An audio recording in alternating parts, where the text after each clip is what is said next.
Hey.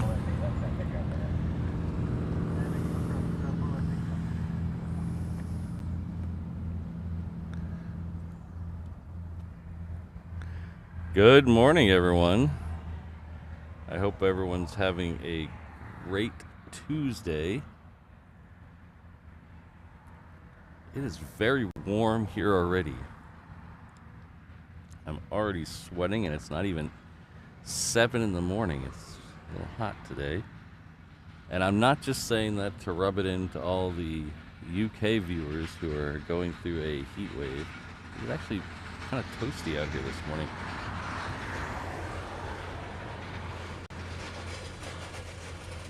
The weather says that can't be right. 81 already.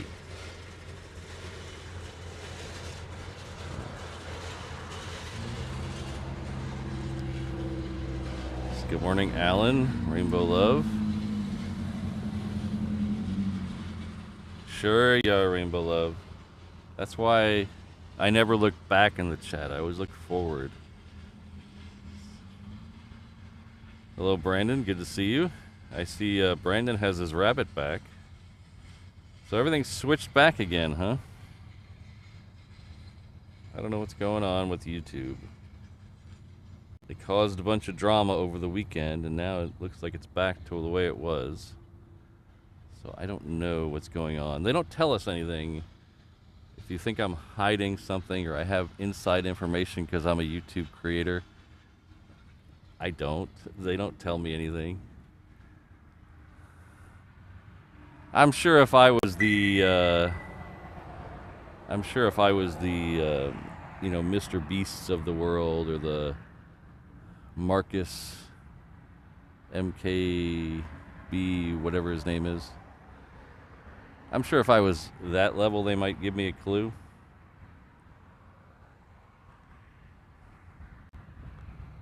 But, actually, no, my radar's not up, because that's the only thing I haven't figured out yet, because I'm powering one extra thing today, and I don't know what's going to power my tablet.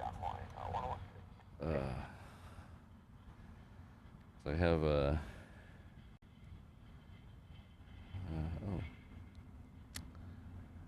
3 days too late, phone. What are you doing?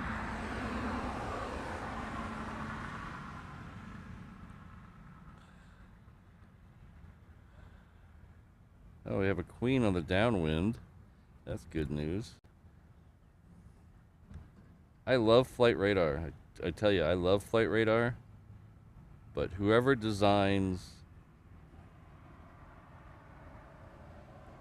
their app or their website needs to learn a lesson in persistent states. I think that's what it has. I haven't done any programming in a while, so I think it's called persistent states, where I can keep myself logged in for more than 8 minutes. I swear to God, I'm starting off ranting early, aren't I? Every time I open up, like every other time I open up Flight Radar, whether it's on the web or on the app, it tells me, oh, you've been logged out. No, I didn't log out. Hello, Fire Truck. Yeah, Keith in the house. Matthew. Joshua Claire. Hello. H-Dot's in the house early today. Hello, H-Dot. CFI on the fly is here. That's the story I hear, CFI on the fly. I hear it's because they're trying to integrate the mobile app with the desktop app. So that way they can do more things that are consistent between the two. Things like tagging.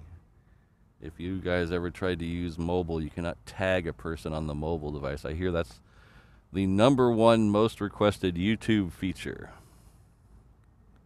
Find that hard to believe. What was it, Canada Day? And we have a Canadian 330, 330, 320, 330, 330, MRTT. Sorry, it's early.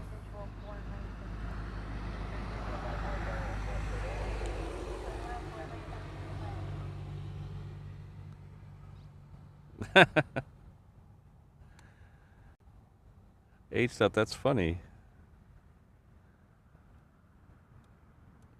That's weird because I have the handle at reverse ops with no space.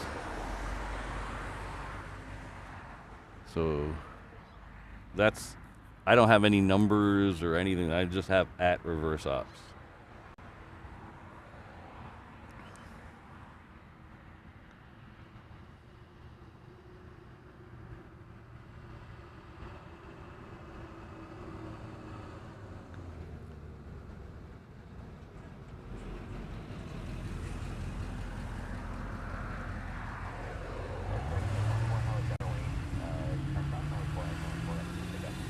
That queen is turning on the far end, so it's going to come into 8 left, it looks like. It's going to cross over Coalina here in a second.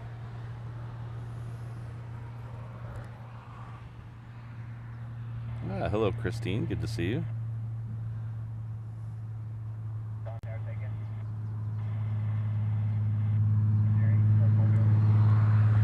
I think our good friend Island Jenny, I think she must have hit the millions in Vegas and is going into a secret life.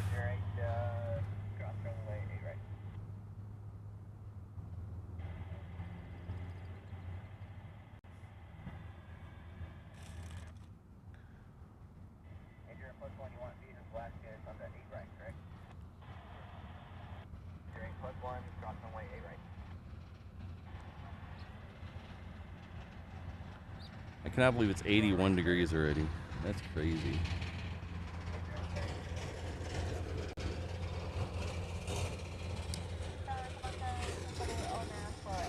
So a little while we're waiting for this queen, little housekeeping.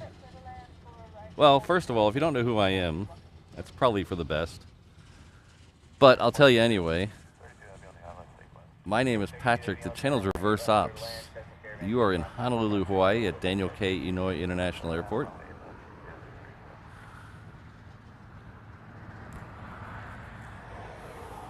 We are waiting for a UPS Queen to land on runway 8 left, which is the one right, that will be right in front of us as soon as I turn the camera away from this gray thing.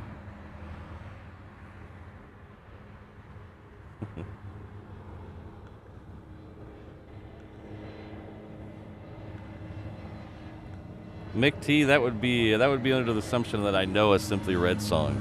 I don't.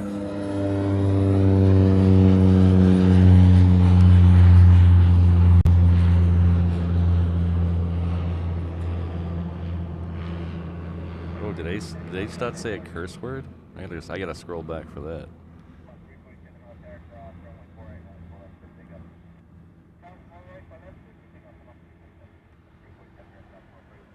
Oh.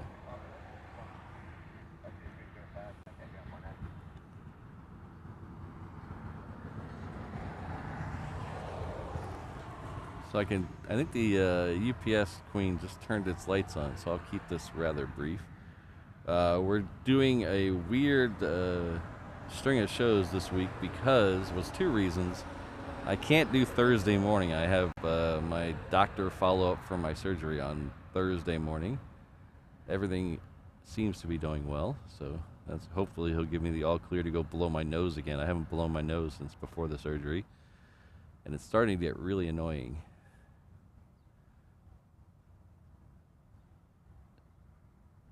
So that'll be Thursday. So I can't do a morning show on Thursday because I have that doctor's appointment on Thursday. So Friday is a U.S. holiday, the 4th of July.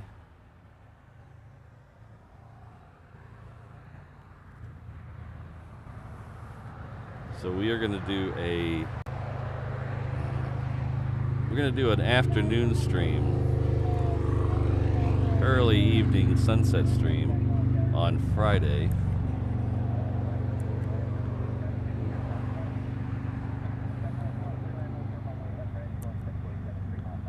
I think I ran the battery out of that. Oh no. Yeah, I did.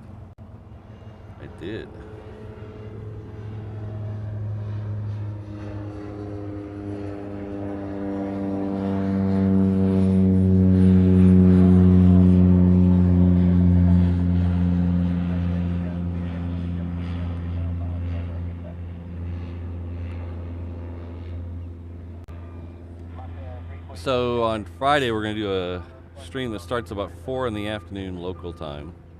It'll run through the very least sunset. I haven't decided whether we're going to stay and try to see fireworks. The local fireworks start at 9 p.m. And I'm trying to decide whether we're going to stay for them.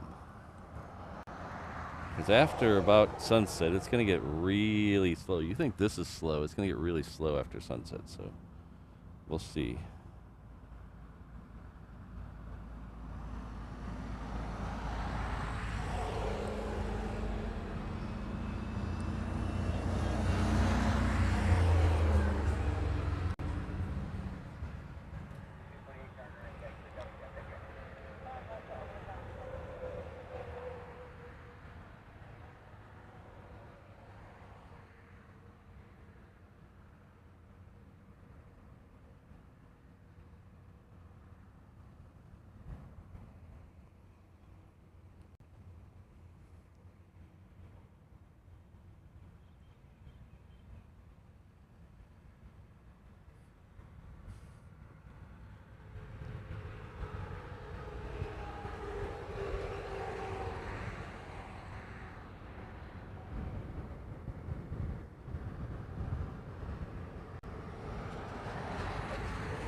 Yeah, Jeremy, they're, if you could see some of the ones, the fireworks at the military bases, they're usually okay.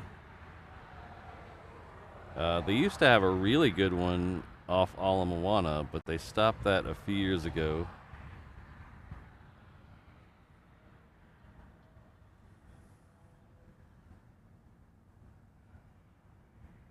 And have not brought it back.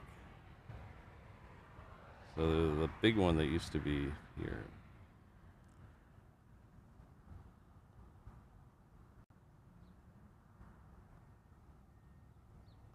Hello, Kelvin.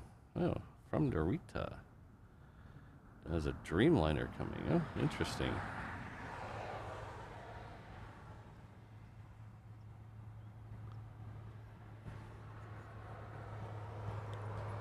Yeah, they're switching a couple of things up. Yesterday we had a Delta A350 come through here, which is kind of a semi-rare sight to get a 350 in here.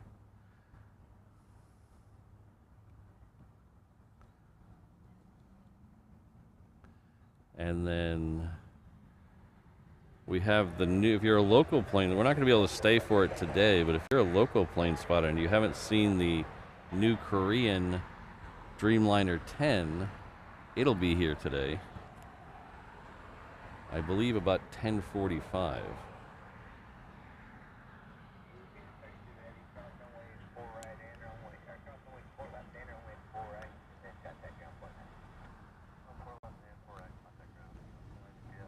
Heath, no, we have no gambling here at all. No lottery, no scratch-offs, no, what do they call those things up in the Northeast that you, the pull tabs? We don't have pull tabs. No bingo.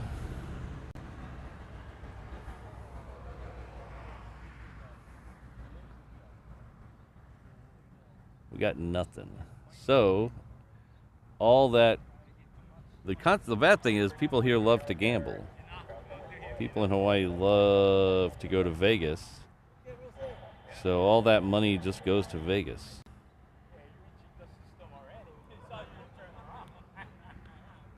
So.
Yeah, somebody mentioned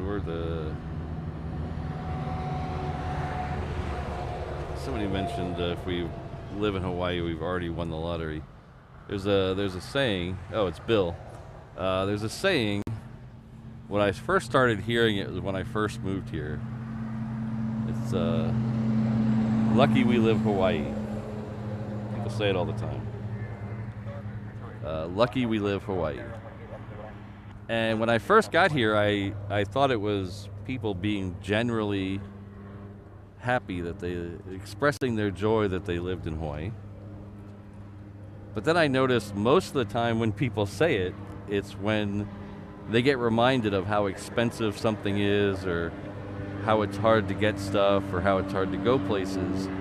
So they say it more in some people say it, most people I've heard say it in a sarcastic way. When they talk about how the price of milk, or the price of a house, or how expensive it is to go on vacation, they always say, oh yeah, lucky we live Hawaii. So don't get me wrong, this is a great place, but it's sometimes hard to live here.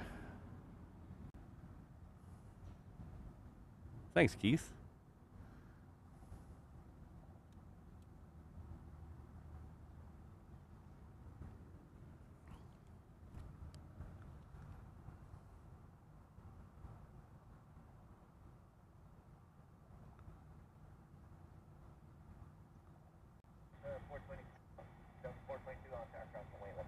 Yeah, we do have lots of illegal game rooms. So if you want the thrill of gambling and the thrill of maybe getting arrested, we do have illegal game rooms.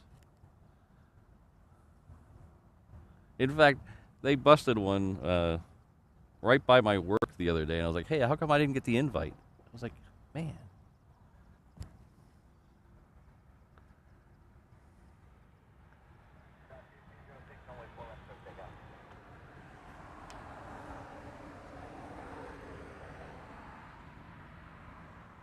So we have a Delta heading out to the reef runway.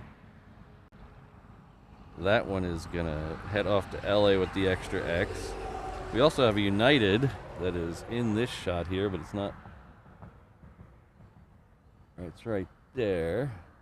That's a 777. That's heading off to SFO.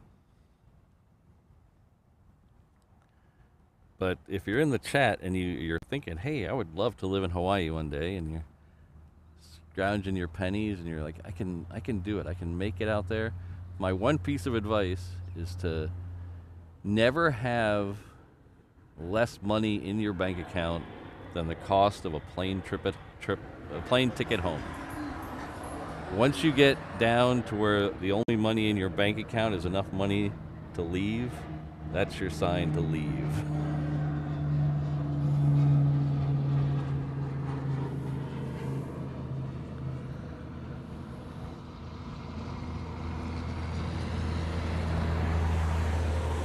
A lot of people don't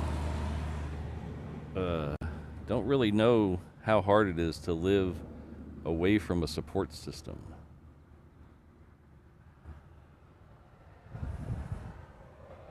Whether it may not even have to be family. It could just be your friends or your work friends or people you've known for a while. It's really hard to live 100% away from a support system.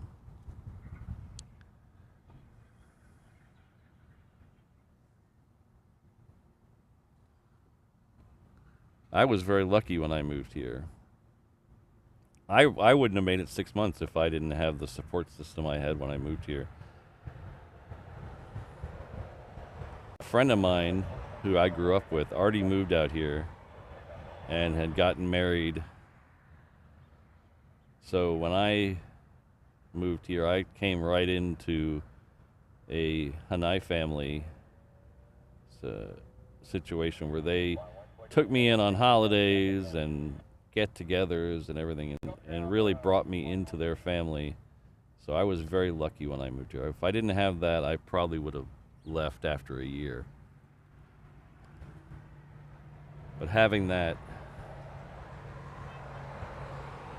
really made those times when you just needed help with something, or you just needed some place to go, or people to hang out with a lot easier. As sure all you know, as an adult, it's hard to make friends.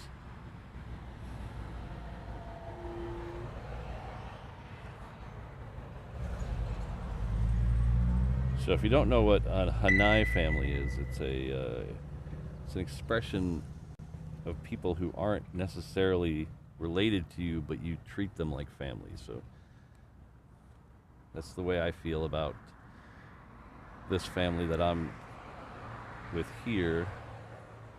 So they all come over to our house for Thanksgiving, we go to their house for Christmas, and then we do all the other stuff in between. So it's a good thing to have.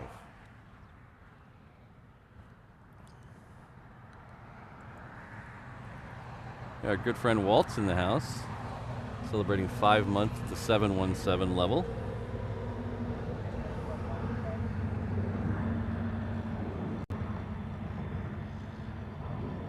So if you've never checked out Walt's show, his channel name is the name in the graphic there, Runway DFW. I highly recommend it.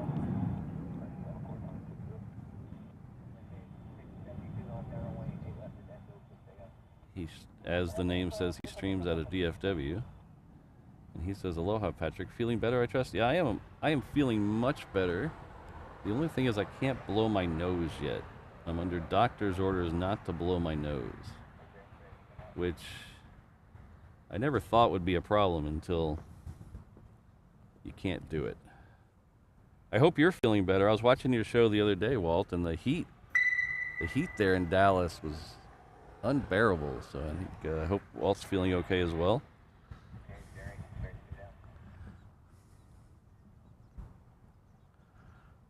But if you don't know, Walt's at least 75% responsible for me being here right now. Walt is the actual very first person I ever saw do a live stream. And I was like, wow, that's pretty cool.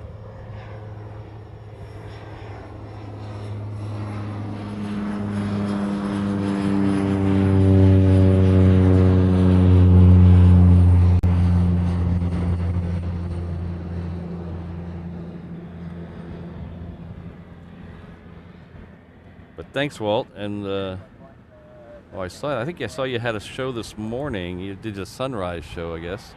So you won't be having a show this afternoon, probably. That's a bummer. I like Walt's after dark shows because they're right the last couple hours of my work, so I can wind down at work watching Walt.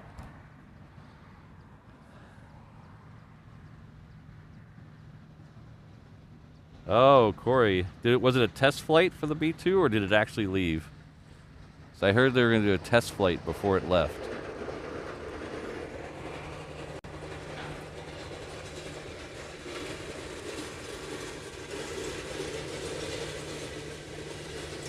Hello, Miss Wolves. Good to see you.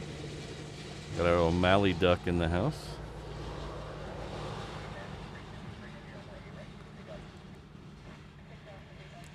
We have our good friend and pun generator, Mick T, in the house.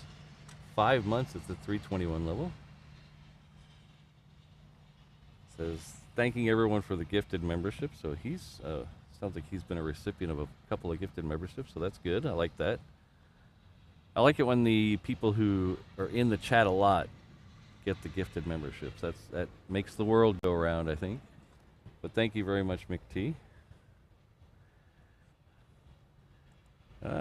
Ian says the 717 Lilo and Stitch is due in at 8:19. We should also get the 321 today. The 321 is over at Terminal 1 this morning. I saw it when I drove in. So hopefully that's the Seattle flight.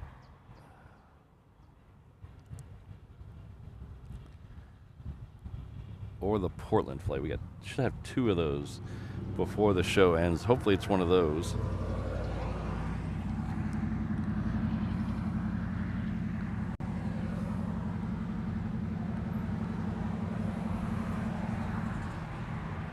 Matt, I wouldn't say it's dangerous. It's just you have to pay attention. It can be very especially if it's wet. It's lots of turns, very narrow, several one-lane bridges. So you just have to be alert and pay attention. It's not super dangerous. It's just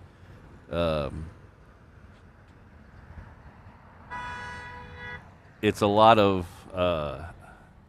having to pay attention on the road. So I wouldn't necessarily call it dangerous. And just try not to park anywhere that doesn't look like a parking space. There's a lot of people who cause problems on the road to Hana where they'll stop in the road to get a picture of a waterfall or a view or something and end up causing issues. And that's where the locals really get annoyed if you, because they just want to go to work or home or whatever. So as long as you're not blocking the road and you pay attention, you should be okay.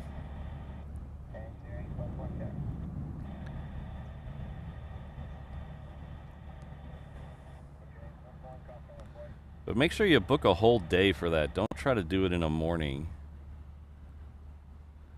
Make sure you have the whole day planned for that.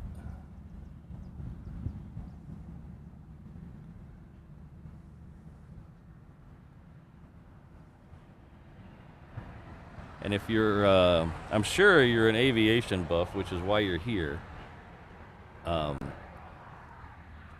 About, I don't know, maybe 2 or 3 miles past Hana, there's a church, which I can't remember the name of the church. But if you Google this, it'll come up. There's a church about 2 or 3 miles past Hana where Charles Lindbergh is buried. I'm sure you all know who Charles Lindbergh is. He was the first person to solo cross the Atlantic. He lived here for his he lived on Maui for his latter years and was buried at a church just past Hana. So if you're going all the way out there and you're an aviation buff, you owe it to yourself to head over and check out his grave.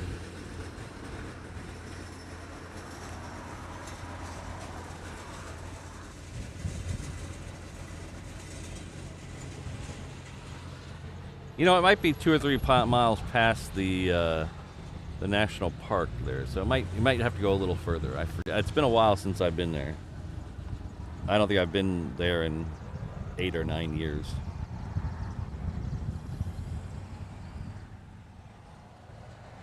I think that's Corey. That must be an exclusive one here. Every time I come out and see that Melbourne flight, it's the One World.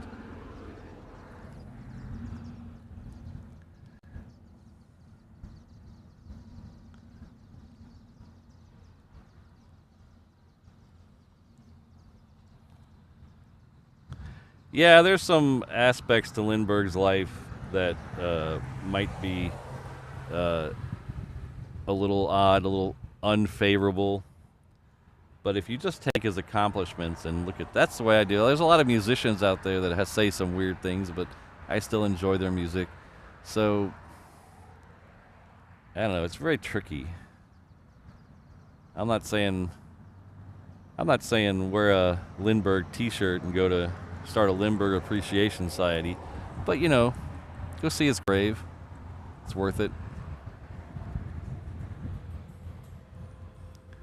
Oh, it's to Oakland, Ian. Oh, darn. I saw it over there and got excited. So the Lilo and Stitch is heading out at 11 to Oakland. It was already at a gate this morning. I was hoping it would be the first flight out.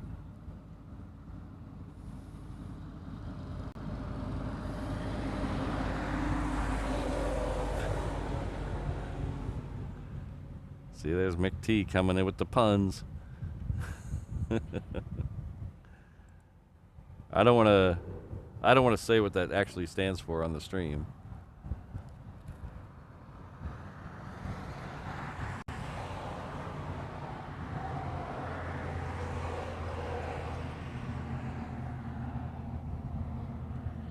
Yeah, James, I remember that from when I was a kid.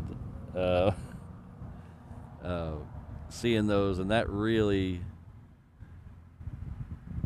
I mean, I've been a plane enthusiast my whole life, and seeing those as a kid really tickled my fancy. I tried to go back there a couple of years ago. I was in Washington D.C. for one day on my way somewhere.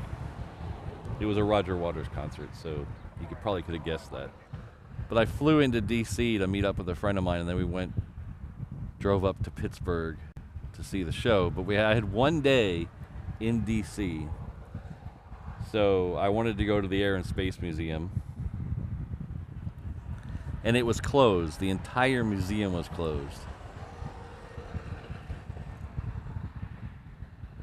So I was like, oh, crud. So then I came up with plan B. I said, oh, I've always wanted to see Archie Bunker's chair. I've always heard that was in the Museum of Television and Film or something, or whatever it's called. And so I wanted to go see Archie Bunker's chair. So I went to that museum, and I wandered around there for an hour, and I couldn't find it. And I finally asked some guy, and he said, oh, it's in storage.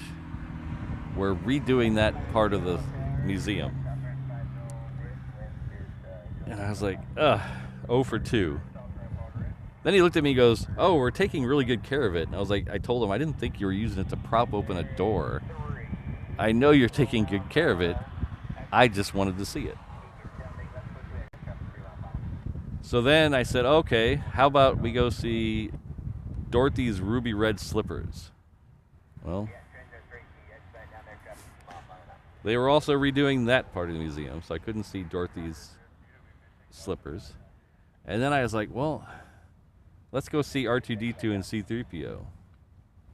0 for 4. So everything I wanted to see, they were working on redoing that part of the museum. So I couldn't see anything I wanted to see. It's a very, very bad day at the Smithsonian for me.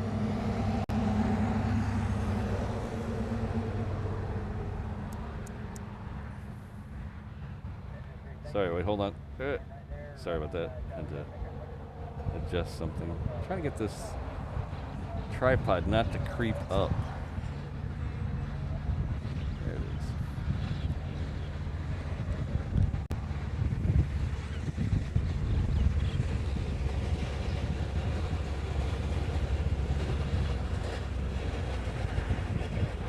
Oh, Sun Dragon! I'm jealous. I want to go on that. I haven't been on that yet.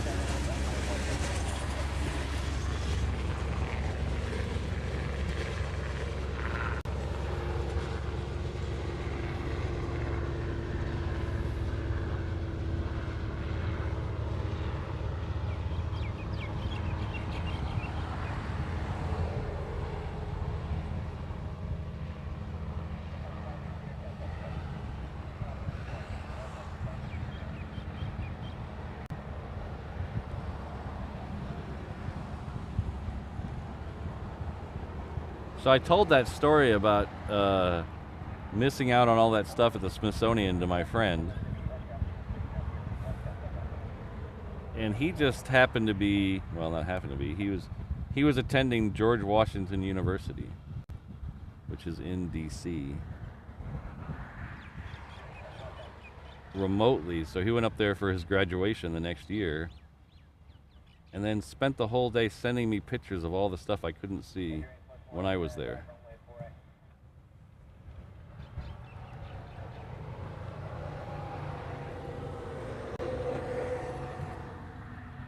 So this Hawaiian here, it just came in from Maui.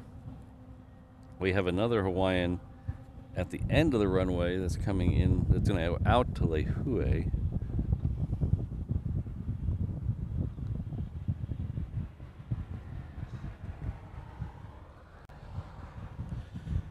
So that'll be, oh, it just turned on its lights. There it is.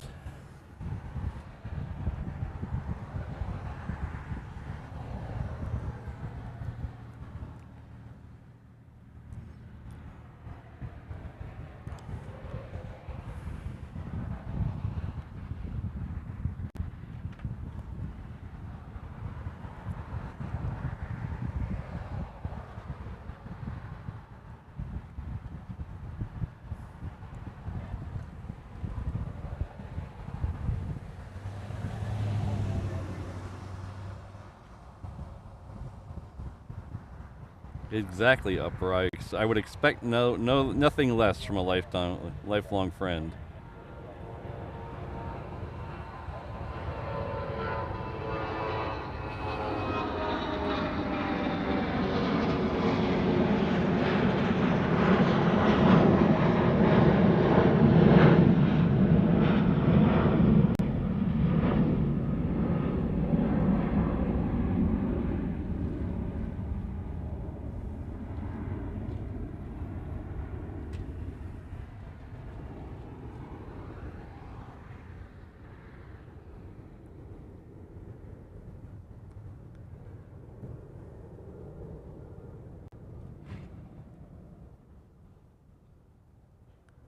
Oh, thanks, McT. Thanks for reminding me.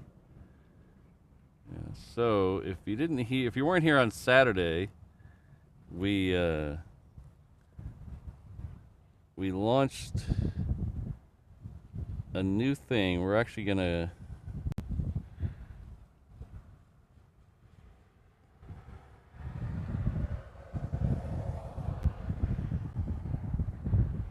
Hold on one second. We're gonna bring this up because it wants me to prove I'm not human.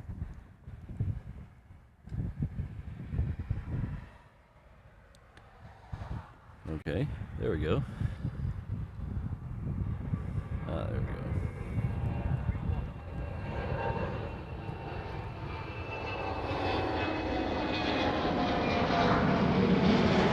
So, we're going to Germany, ladies and gentlemen. So we made that announcement on Saturday's show. And to help with that, I'm asking you guys to consider checking out my Kickstarter. The Kickstarter here is, drop a link in the chat, is to help pay for some of the expenses of doing shows from Germany. We're going to do a show in Frankfurt, a show in Berlin, and a show in Munich, along with a couple other pop-up shows for channel members, and then a show exclusively for Kickstarter backers. So everybody who backs the Kickstarter will get access to that show. But all the aviation shows, all the airport shows will be open to everyone. I'm just asking your help to be able to do that. It's quite expensive. There are some rewards. If you go to the link that I dropped in the chat, you can read this a little better. But there are some rewards that I'm offering as a way to say thank you for your donation. They're not, these are not for sale technically. It's kind of like PBS, where you get a tote bag for donating for PBS. This is kind of like that, where I'm giving you a little something to say thank you for your donation. So we have the Reverse Ops beer stein, a can koozie, luggage tag, sticker, regular mug, and for people who don't drink coffee, a ice steel mug, and a couple of t-shirts, a tank top for the ladies and a t-shirt for everybody. But I would really appreciate it if you could head over to that link and just read the story. There is an option to give just a couple bucks if you'd want to just give a couple bucks. There's also the koozie and the luggage tag are very reasonably priced rewards, so there's something for every level of person in there, and I would really appreciate you helping me out going there. The shows will be in October. We get there on the 9th, and we stay through the 21st, I think. And so we'll be doing shows over the full week, over the full 2 weeks we're there. So should be a lot of fun. I hope you guys can come with me. And hopefully, a couple people have already messaged me and said they might be able to stop by. So hopefully that would be really cool. So As you can see there, we're over 60% away, 60% to the goal. The goal is $2,500. There are a couple of stretch goals. If you go to, not that one, Patrick.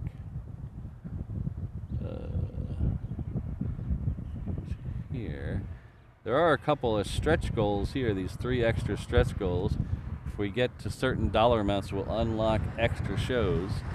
So if everything goes very well, we can have as many as 6 shows from the 3 airports. So, but thank you very much for listening to my shameless self-promotion. Hopefully you guys can help me out. What is going on here? Oh, I'm locked into that. There we go. There we go. Because as you may have noticed, as you may know from coming out to Hawaii, we don't get a we don't get a break for living here. Lucky we live Hawaii, I should say. So heading off to Europe from here is quite expensive. And quite a long trip, too. We leave 8 a.m. from here. We're flying out on United on a 757, the 8 o'clock flight. I think it's 8:05 or something. So it should be the flight should be coming up that we're going to be on. It's coming up very soon. But we'll be on a 757 out of here on a Wednesday morning. And then we'll go through LA. We get to LA early afternoon. And then we'll jump on Lufthansa. And we're going to fly on a 340-300 on the way over to Frankfurt.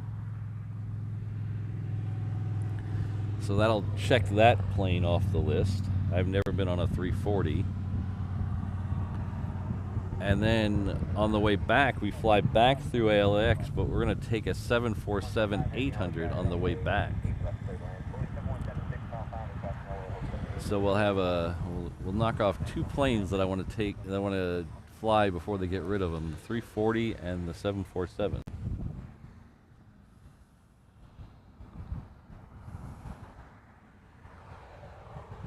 Thanks, Ian. So, hello, Reinhardt. Good to see you.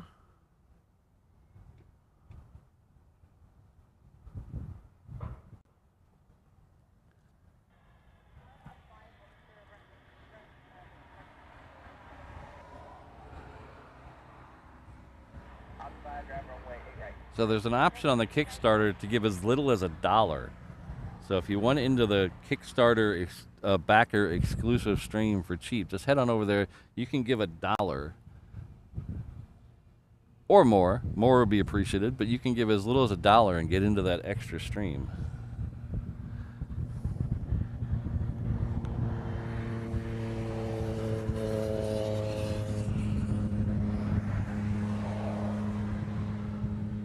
Yeah, Keith, I'm really excited about that 340.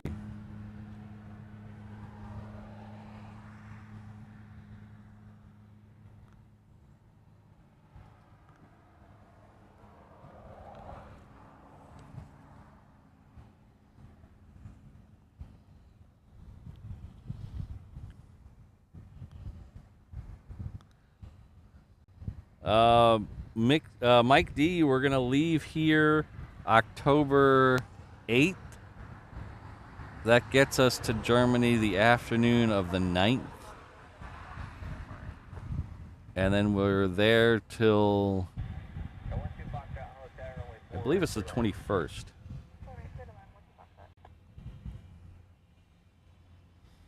All right, so the next one coming in right at us is Qantas, coming in from Melbourne. This is the One World livery. We've seen this quite a bit.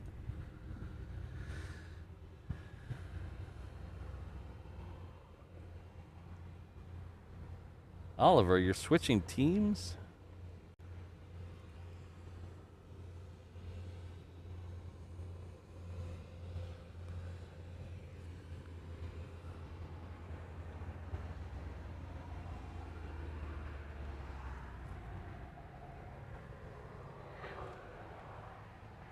That is a Canadian Air Force MRTT, multi-role tanker transport.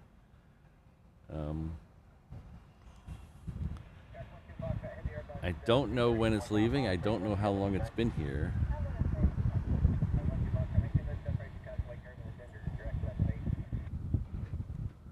So basically, it's a converted 330, I believe, A330.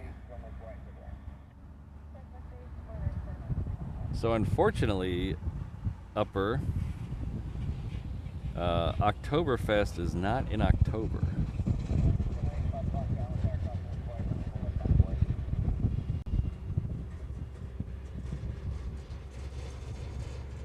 So that's a very common misconception. Oktoberfest is actually in September, mostly in September. I think it runs through the first couple days of October, but it's mostly in September.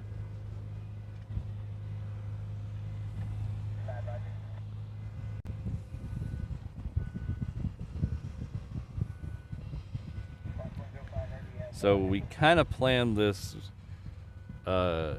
honestly, we kind of planned it to be after Oktoberfest because it was much cheaper, especially Munich. Munich was very expensive during September, during Oktoberfest. So we planned it after Oktoberfest. Oktoberfest would have been fun, but neither Mrs. Reverse Ops or I are big drinkers. We're not drinkers, so.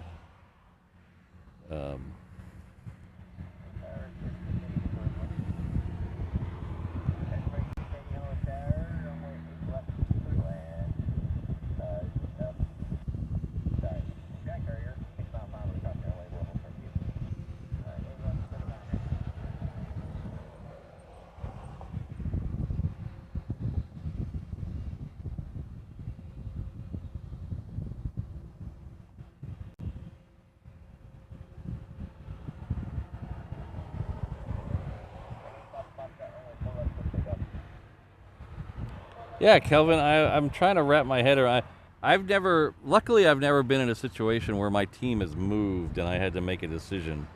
But as bad as the Cowboys have broke my heart over the last 20 years, I couldn't see myself rooting for another team.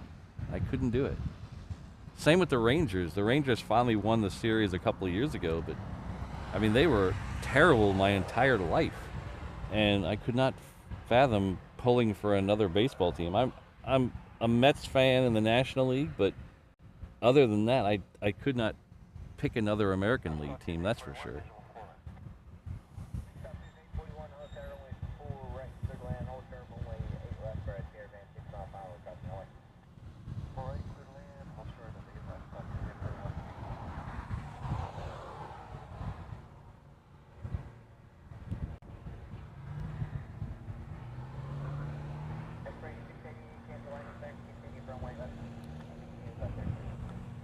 Upper, that's really cool. I don't remember how many years it's been for me. It's been about that long.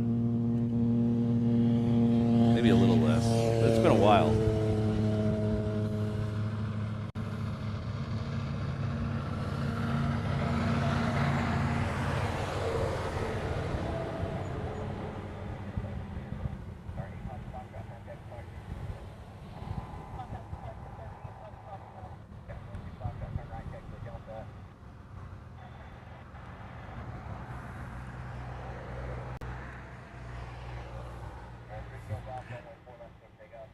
Yeah, Keith, I jokingly told her that we were going to Germany because there's no Mickey Mouse stuff there. And she quickly reminded me how short of a train trip it was to Disney Paris.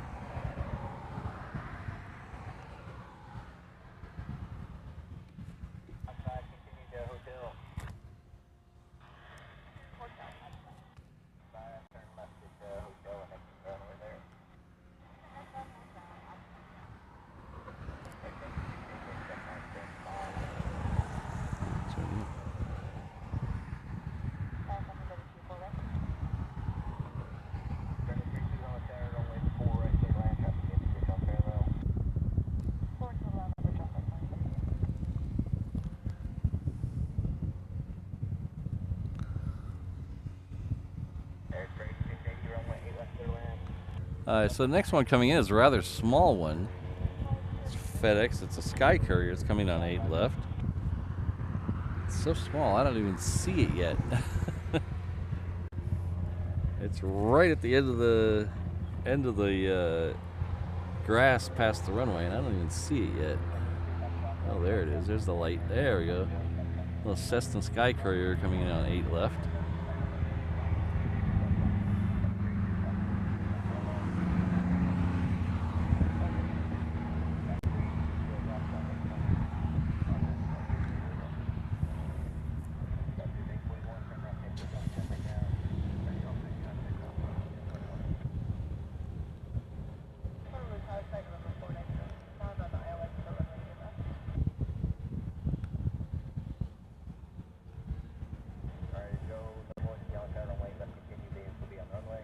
You know, Keith, that was on our list when we were trying to decide what cities to go to.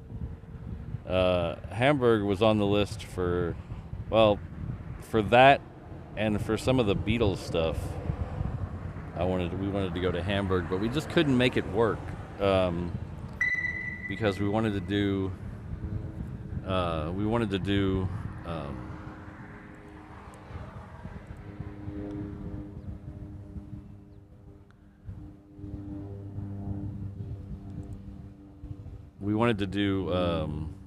Munich, and Munich and Hamburg are quite a long way from each other. So I missed this earlier, Scott, and I'm glad you have the membership anniversary to remind me. So Scott Roldan, our good friend and local plane spotter, is coming with a $2 super chat early in the show, and I somehow missed it. I do apologize. It says 8,000 steps to start July. That's right. It's the 1st of July. The year has gone flying by. So thank you. And this is 2 months of the People Streamer. Looking forward to many, many more. So thank you very much. It's at the 330 level. Thank you very much, Scott. That is tremendous support. I really appreciate it.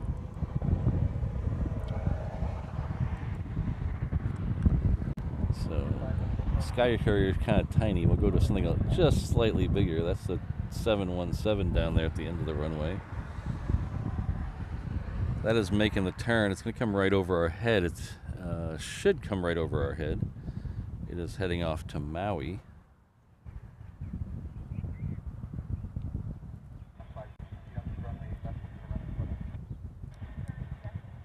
Ooh, do we have a Jane in the house? Hello, Jane. Ooh, Fritz is here too.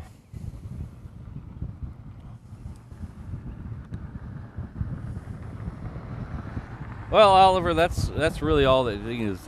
You don't want to be miserable watching sports, so I can see that.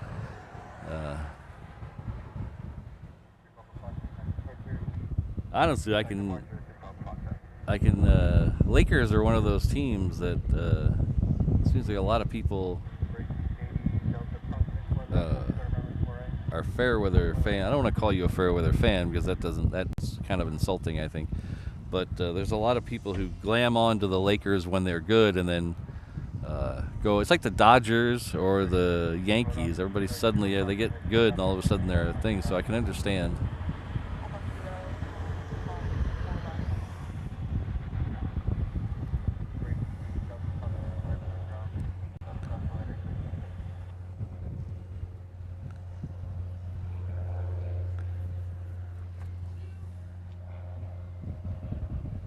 $9.30 for Zippy. Oh.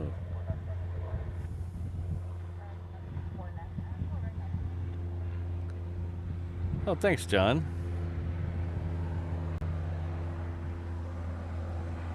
Appreciate that.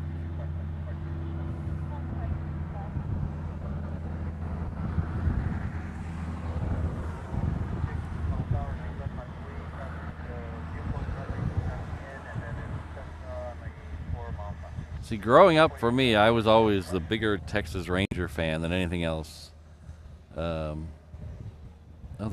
He's waiting because it looks like they're doing a runway inspection. I was always a big Ranger fan and everything else, and they were always terrible, the Rangers. So it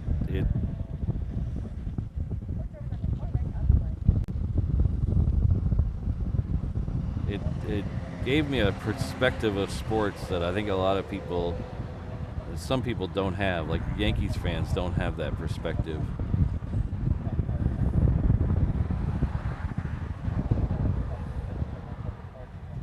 They were always good when these people were growing up. But your team loses. Losing every year teaches you something.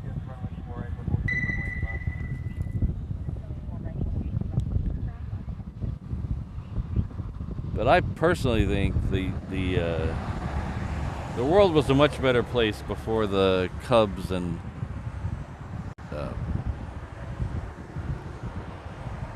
I'm not going to say that. I don't want my Chicago and Boston viewers to turn out. I'm not going to say that. That probably would make people angry at me. But I will say there's something to be said about the lovable loser.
Hello, Ron.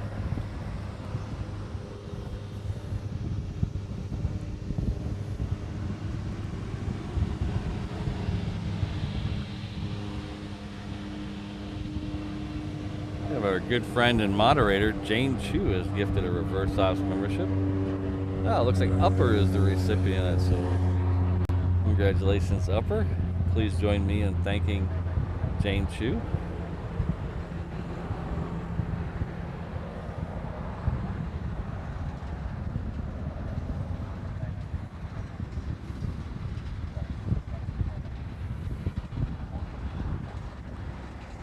Oliver, Mrs. Reverse Ops, is a Chiefs fan.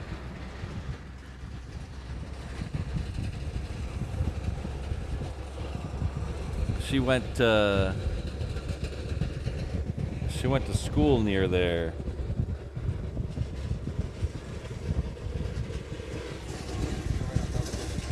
And became a Chiefs fan while she was there.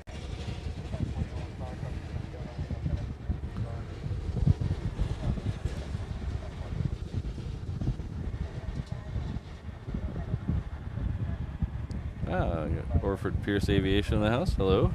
How are you? Hope you're doing well. Ah, look at that. Wow. Our good friend Rainbow Love, our Triple Threat mod, has gifted a membership. And our good friend Orford Pierce has received that. So look at that. That's pretty cool.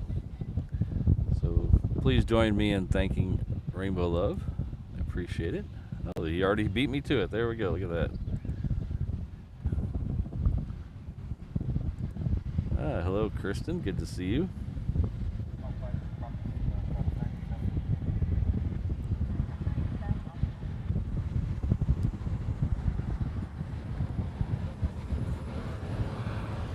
She is a Jayhawk. Bill, if you're asking where she went to school, she went to Kansas. She went to the University of Kansas.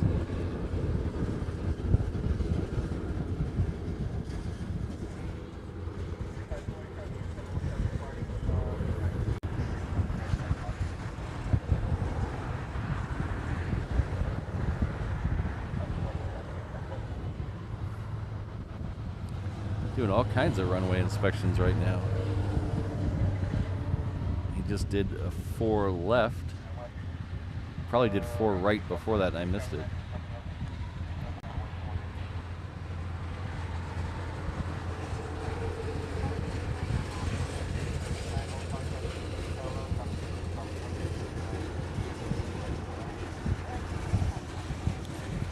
So I believe our first A380 of the day is about a little less than an hour out. It is somewhere on the other side of the island of Kauai right now.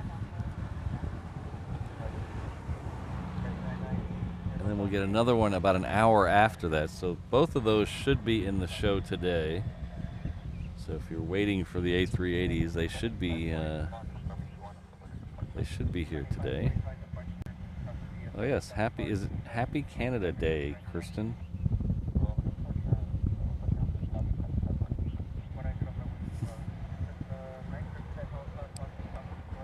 So you're saying, Kirsten, are you saying this is a low effort mod stream? Are you saying, I think Kirsten's saying we need to misbehave some more to give the mods some more work. I think we're too well behaved here. And Kirsten sounds like she needs some more work.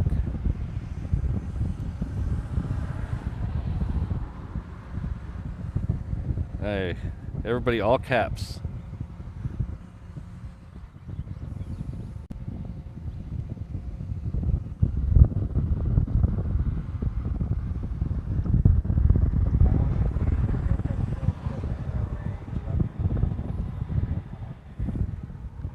Alright, so this one at the end of the runway is heading off to Kailua Kona. It just turned its lights on, so it should be coming this way any second.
Oh, the Cowboys playing the Chiefs on Thanksgiving this year, Kelvin? Oh my gosh.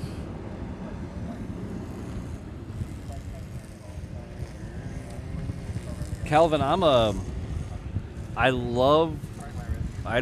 don't look at anything beforehand. I don't look at schedules ahead of time. I don't look at the draft. I love watching the games. But everything else about sports drives me insane. I hate watching Sports Center. I hate watching all the talking head shows. I hate draft research. I hate all that. I just love watching the games. So there's a lot of stuff. Like I don't usually know the schedule I don't usually know who they're playing till the week before. But if they're playing on Thanksgiving this year, that's gonna be interesting at the Reverse Ops household.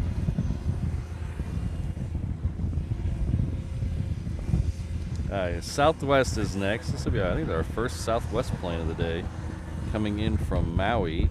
It is next on 8 left. It'll be here in just a second.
So this one, I believe I said it came in from Maui.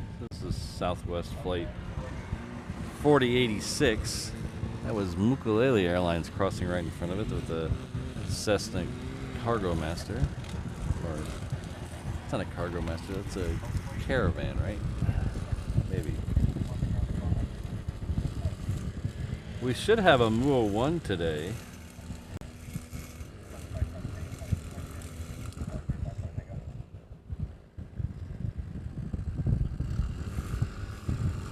Yeah, Sun Dragon. They're very, very West Coast teams here, and I was told that was because when most of the people here growing up would watch football or baseball on TV as a kid or whatever, they would always pick up the West Coast games. So yeah, that's why you get a lot of Rams fans and a lot of Dodgers fans. You get a lot of Raiders fans. I tell you, the Raiders are the #1 team here, I bet. And I don't know if that's because people watched them on TV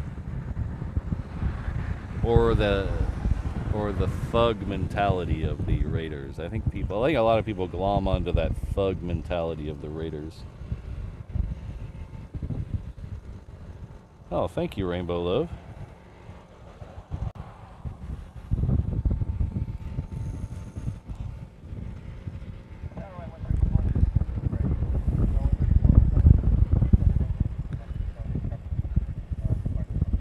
I think looks like Brandon is pushing O'Malley Duck's buttons. Getting there. We got 200 likes. Thanks, everybody. Oh, hello, Josh. How many days is it, Josh, now to you're eating fish and chips and crumpets with tea? 8:55. Thanks, Ian. So about an hour or so.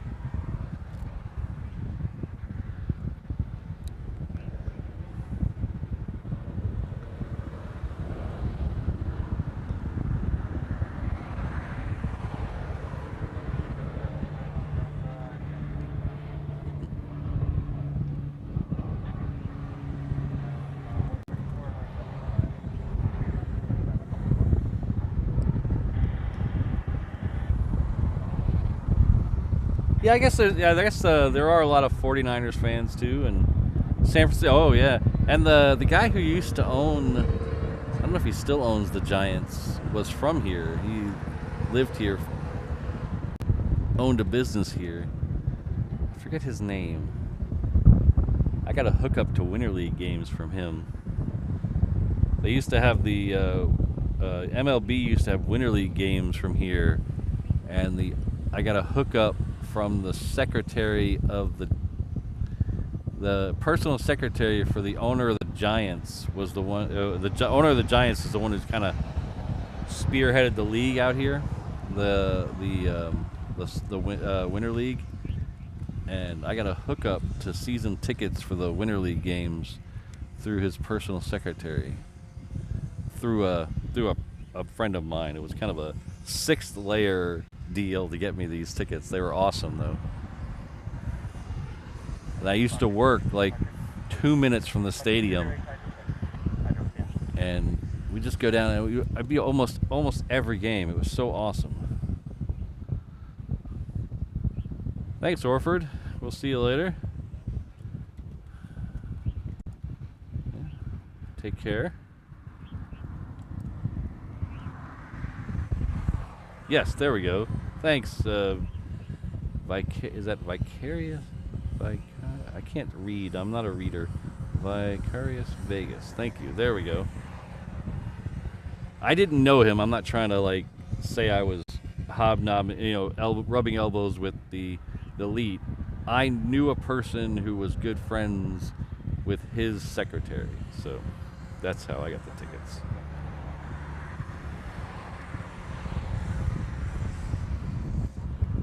Yeah, fire truck in 1988. I have my, as I think you know, and most people probably know, I was born in New York. I was born in Queens, and so my whole family's from up that area. My uncle my dad's brother, he moved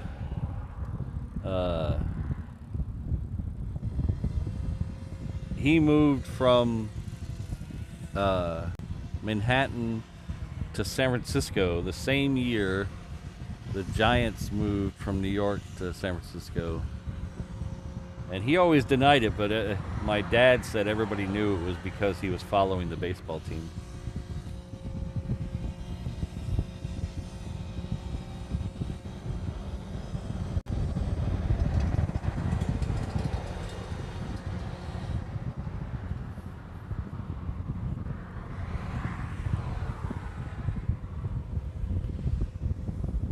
Oh, and hello, Fire Truck, one of our newer mods. Our newest mod.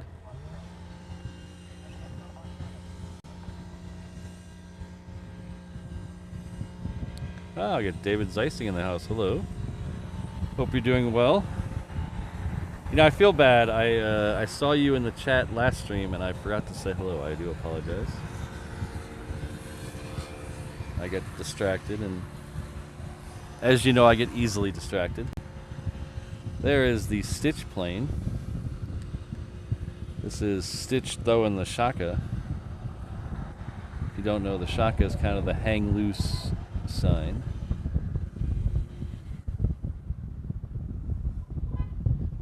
Which people from around the world have stolen it from Hawaii and claim it as their own. We got Plane Spotter Jordan in the house. Hello.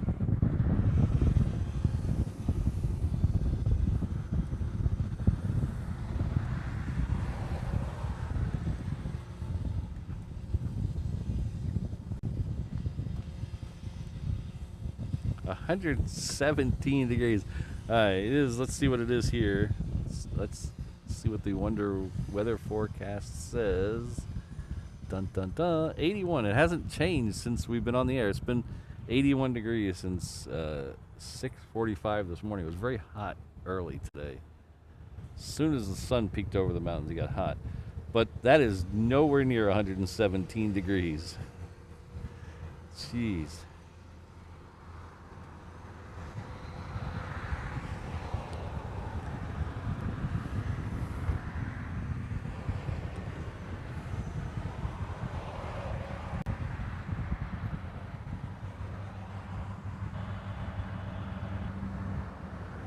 Hello, Digi Dude. Good to see you.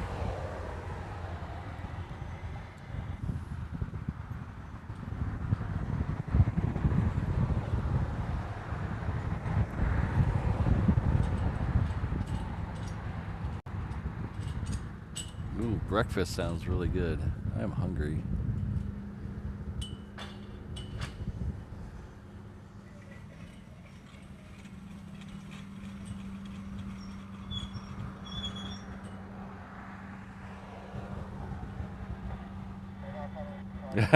Sweater weather.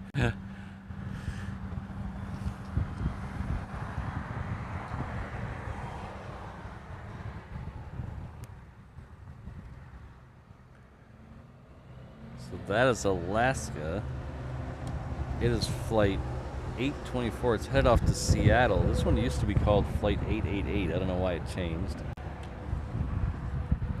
We also have Hawaiian flight 10 heading this direction. It is a 330. And we also have the San Diego flight. That's a 321. Both headed. They're going to be coming into this shot here in just a second if we don't pan away before they get here.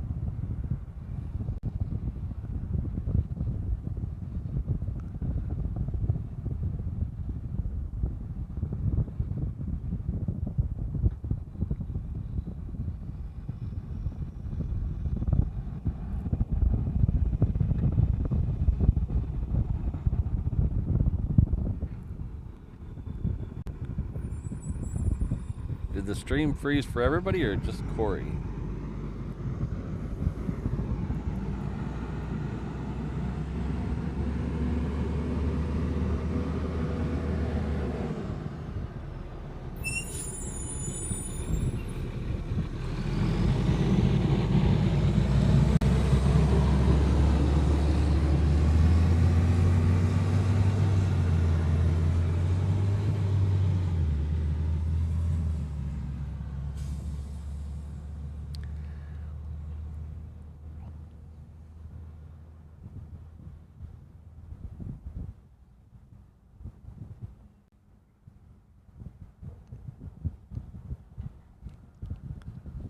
Cool. John, I try not to eat or drink too much during the stream or before the stream. Eating is just because I don't want to be chewing on the air. The longer streams, I'll have a Pop-Tart or so, about 10. But just I don't want to be chewing on the microphone. The drinking is because I don't want to, there's no bathrooms out here, so I don't want to, so I try to drink just enough where I'm not going to die. And I'm not going to be doing the dance of I gotta go either, so cool. I'm very happy. I'm probably gonna jinx myself by saying this, but I think I've really nailed down the internet solution out here. I'm very happy with the internet solution I have going right now, and I haven't had, like I said, I'm probably gonna jinx myself, but I haven't had too many internet issues over the last 6 weeks or so since I got the new modem dialed in. And so the good news is it's not only is it good, as it's actually saving me money. The bonding on it that I was paying a lot of money for earlier is way cheaper on this one. Hey, don't be snarky, O'Malley.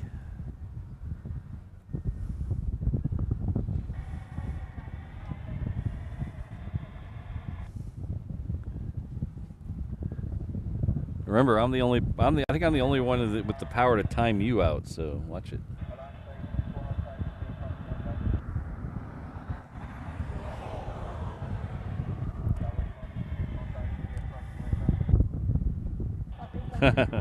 A Snickers Pop-Tart. That sounds actually interesting, Bill. There's Hawaiian Flight 10 right there. That's heading out to LA with the Extra X. So if you tune into AVL later on today after we're done, they'll be starting up a little after we're done here. You can see that one land.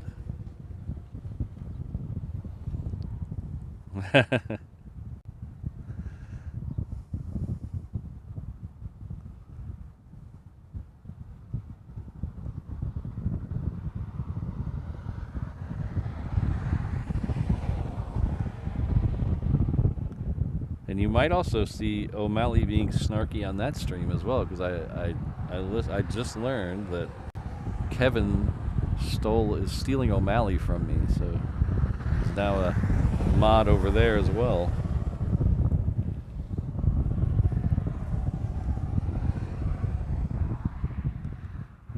So the Alaska flight should be the next departure on the reef runway. It's almost down there. It's not quite down there yet, but it's almost down there.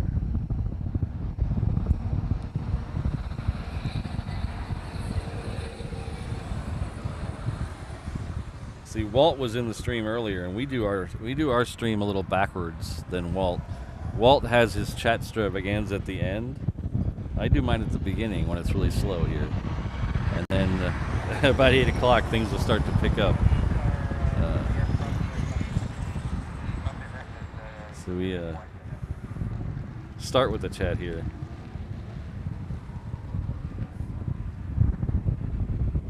Well, to be fair, Kirsten, I did steal him from Walt, so...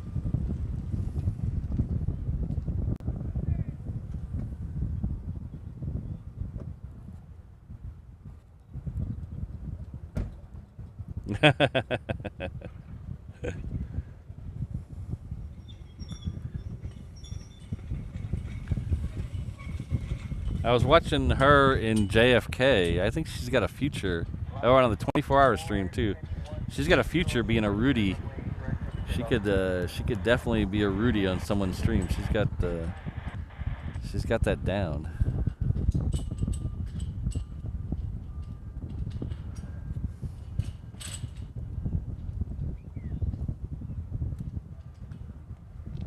Okay, so Alaska's almost down there.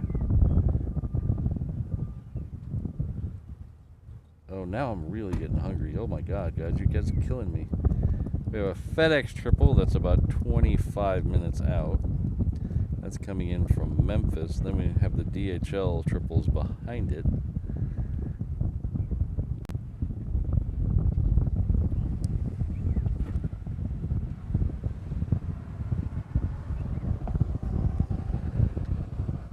I don't know why on my flight radar, I don't know if you guys is the same, on my flight radar for the last, like,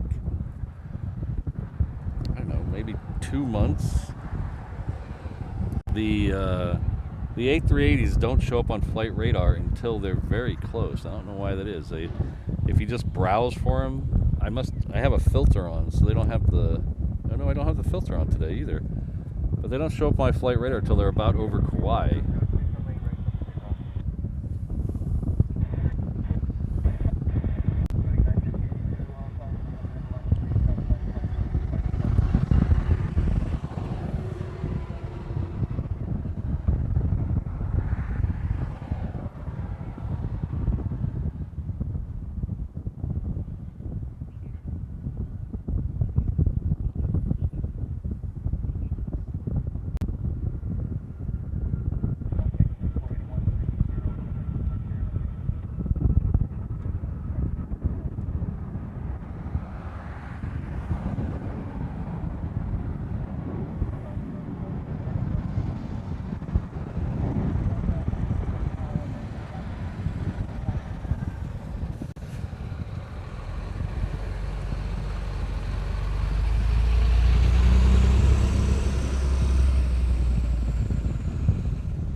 Alright, so the next one going out on the reef runway is Southwest. It is already on the roll. It is heading off to Maui. Get back in time to catch it in the trees, I think. There it is right there. No, it's rotating very quickly, so no tree action for us.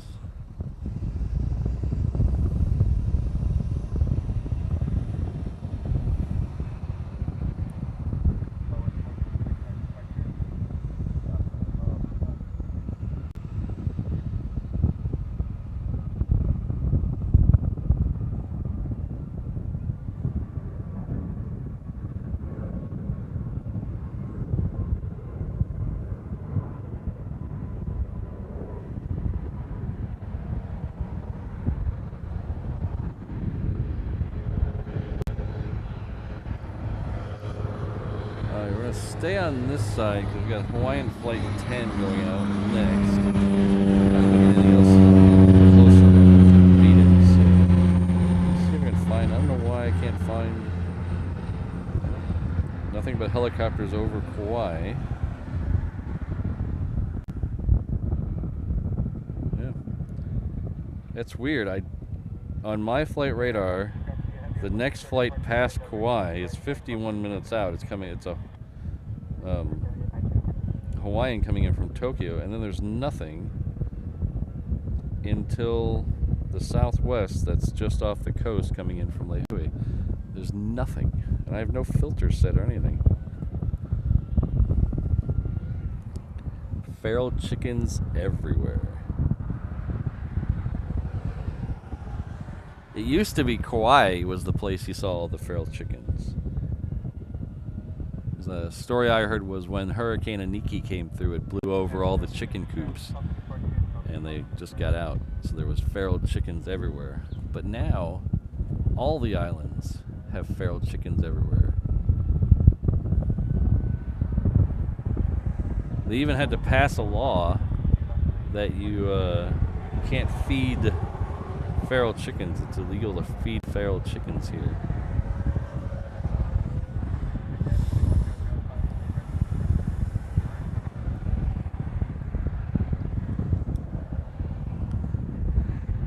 Thanks, Ian. Yeah, usually if I search for them and then say show on map, they show up. But if I just pan over there and look at them, for some reason they don't show up. I don't know why. 1 hour, 33 minutes. Okay, that's barely in our show. That's good. So that'd be 9:48. Is that if my time is correct? 9:48. Morning. Morning. What's that for? Live streaming the planes. Oh. Yeah.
Yeah, the feral cats here are bad too. You think they would? You think the feral cats would wipe out the feral chickens, but they don't do that. And the problem is too many people feed the feral cats.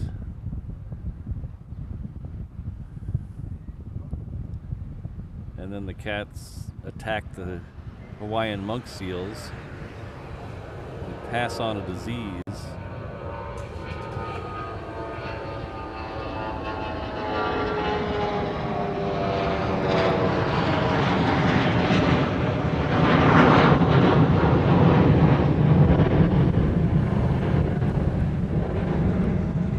Thanks, Legalized Chef.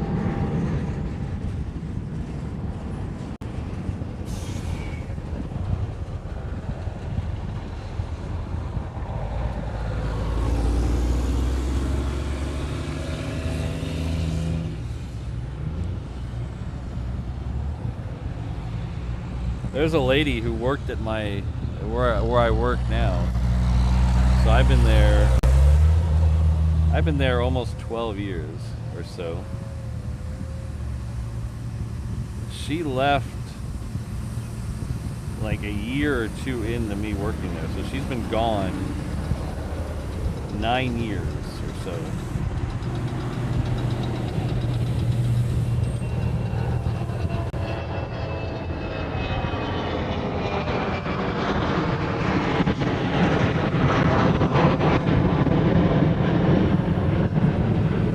I still see her at night behind the building feeding the feral cats. She's been gone from this job for 9 years, but she still comes and feeds the feral cats behind the building.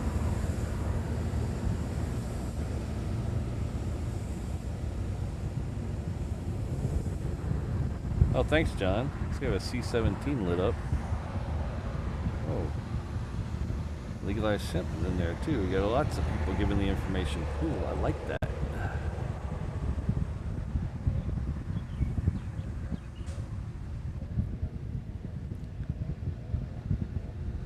So this is a Dreamliner 8. I believe this is the one Kelvin was talking about earlier, how it's usually a 7.6.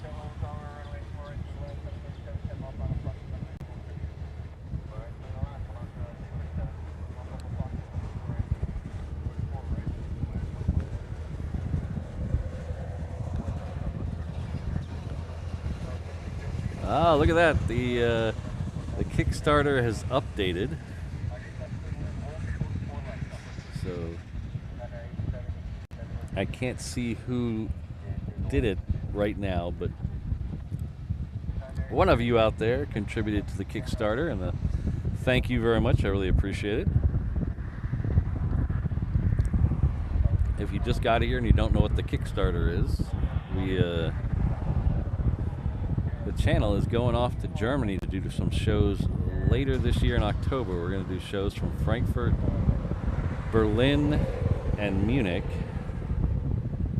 And we've launched a Kickstarter to help pay for the expenses because it's going to be a very expensive trip.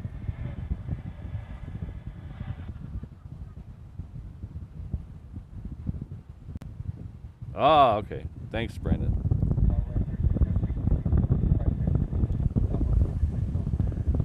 So we've launched a Kickstarter. I'm gonna drop the Kickstarter link in the chat if you want to head over there and peruse it. It's not a requirement to be here, but I would really appreciate your help. Every dollar helps. There's options to donate from $1 to $1 million. You can do it. You can go crazy, but you can donate just $1 if you feel like it. Every dollar helps. There's rewards if you donate certain levels. There's a reward, a way for me to say thank you for contributing. So you can check out those T-shirts and up to a German beer stein, which has the Trips logo on it, which is the sort of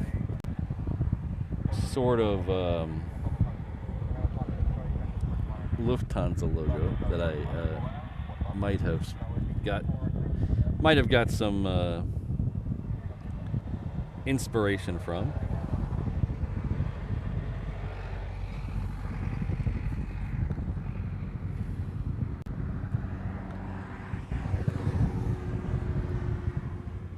So we have a 321 that's just over here. Take this one real quick.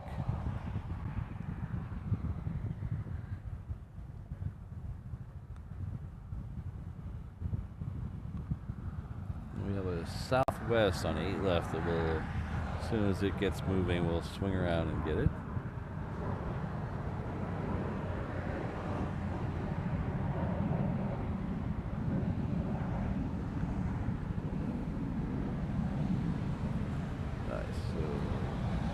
Southwest rotated early already, so we're gonna try to find it in the air.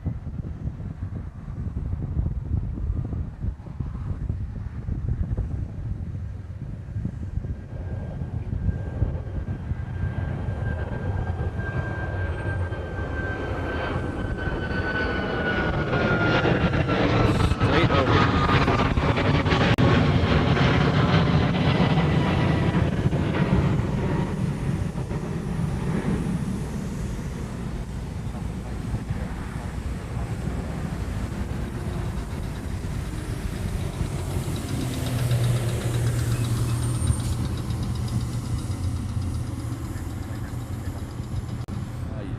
Street sweeper. You're killing me.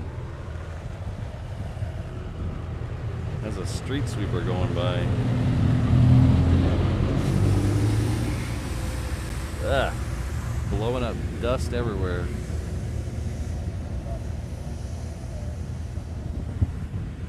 So our good friend and moderator, Rainbow Love, has gifted a reverse ops membership.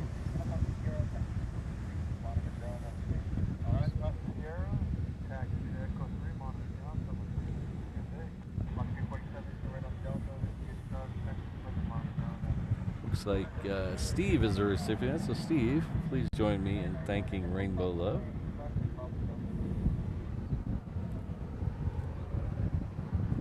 Who has the Stitch shirt, has our icon now. That's I believe that's the Hawaiian Airlines Stitch shirt.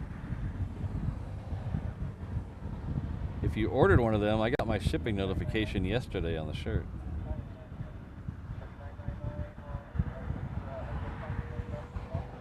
So if you have no idea what I'm talking about, Hawaiian Airlines released some Lilo and Stitch merchandise.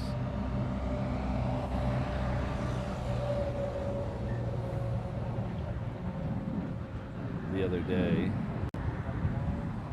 And they released some t-shirts and if you're interested in the scale model, airplane scale models, they released a 200 scale 330 with the Lilo and Stitch livery on it. So I believe it's shop.hawaiianairlines.com or something like that. This is not a paid sponsored thing. I just think it's cool. I'm not being sponsored by them.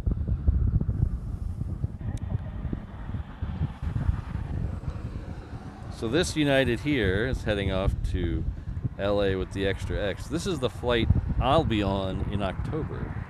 It turned too much. Where'd it go? Where'd it go?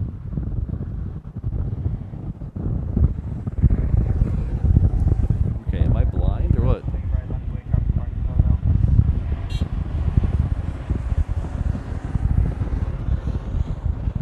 Oh, I'm staring right at it. It just turned backwards to me. That's the flight I'll be on. Oh, okay. Primark bag.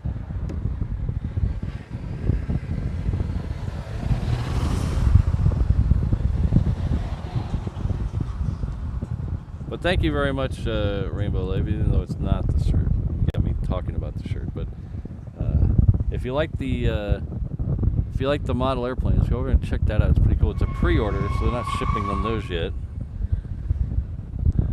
But the shirt is shipping.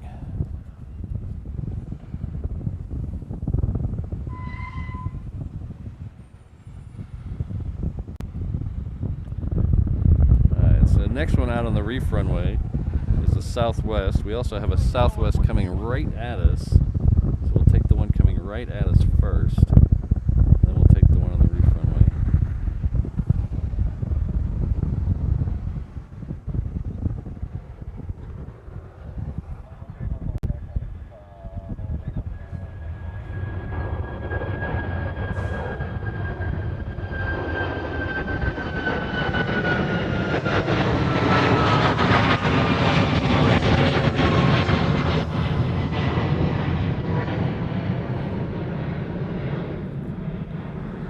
Oh, I got Ken C in the house. Hello, Ken.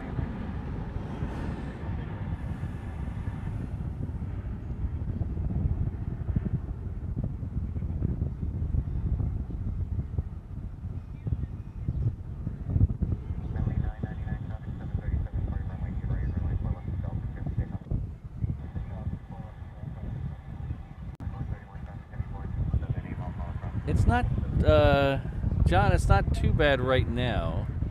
I don't know the exact wind speed, but it's keeping the windsock out, but we are getting some gusts. But it generally picks up as the show goes on. So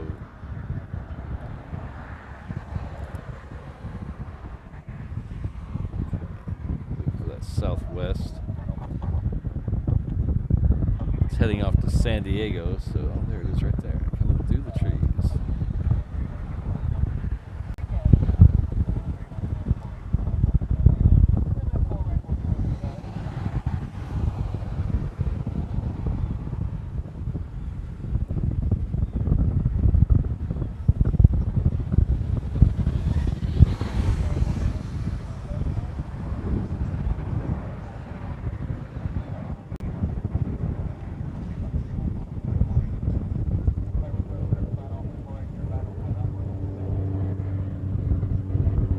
Hello, Kyle. Good to see you.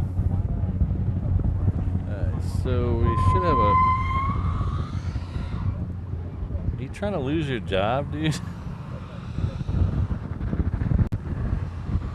One of the rent-a-car guys who funnels the rent-a-cars between the lots behind me and the terminal building where the rent-a-car pickup location is doing burnouts in the parking lot over there in a Jeep. The whole air, I don't know if you can see it in the air, but all the air around me is filled with tire smoke. It smells like a drag strip out here.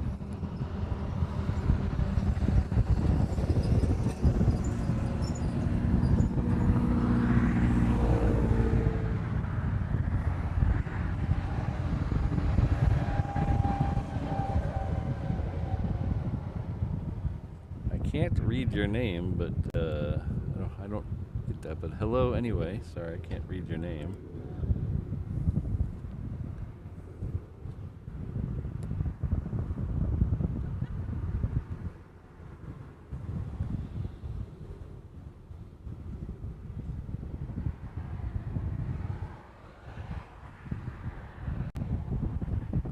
Yeah, Kelvin, I wish I had an answer for you. I don't.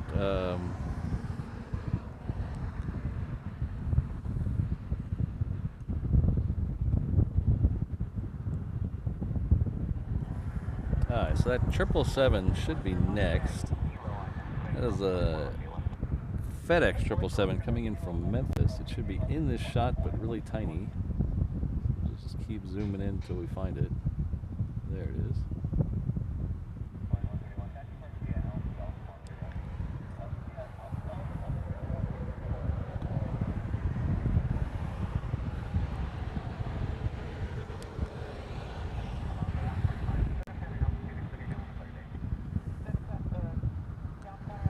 I got a ticket once for doing a burnout. They called it exhibition of acceleration.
This one here is heading off to Lehue.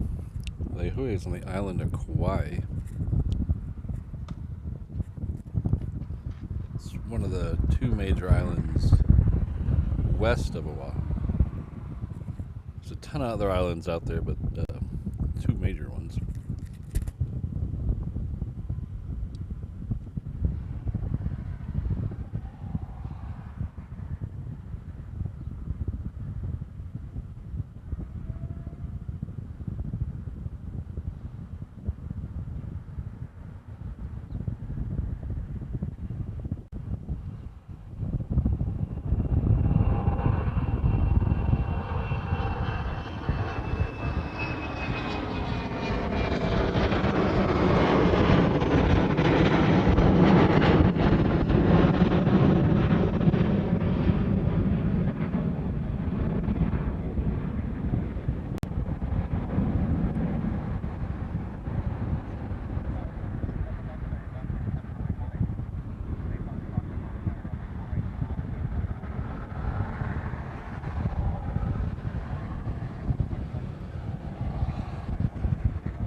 This Southwest just came in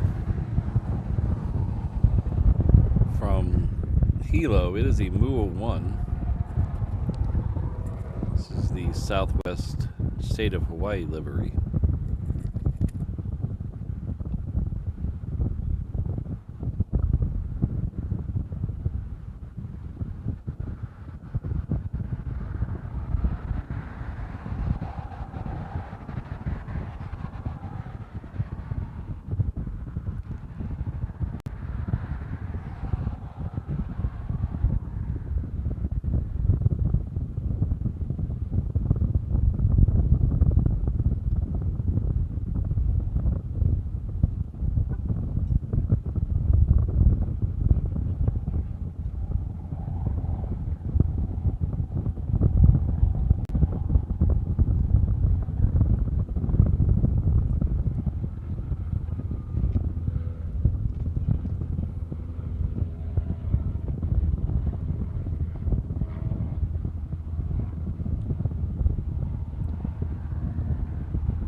There's a very slim chance we might see that in Mua 1 again if it pushes early. It's supposed to push at 10:50, so we might see it.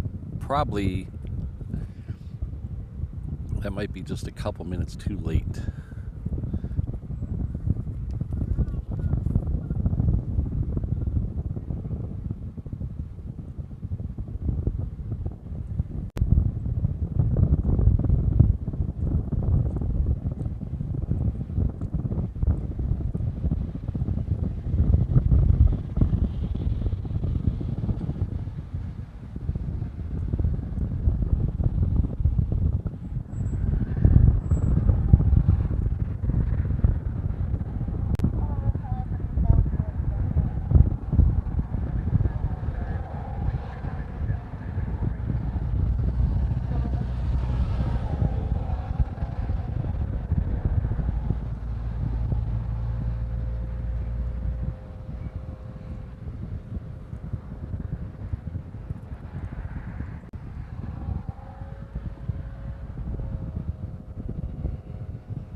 So the first A380 of the day is most of the way between the island of Kauai and Oahu. It's the orange one this morning. It is still due at a couple minutes late at 8:49. The second one today is about an hour behind it, so it'll be right at the end of the show. KC-135 taxiing from Hickam. All right. What time is it?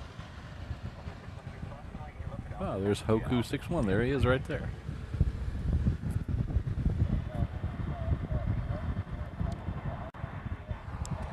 There he is right there.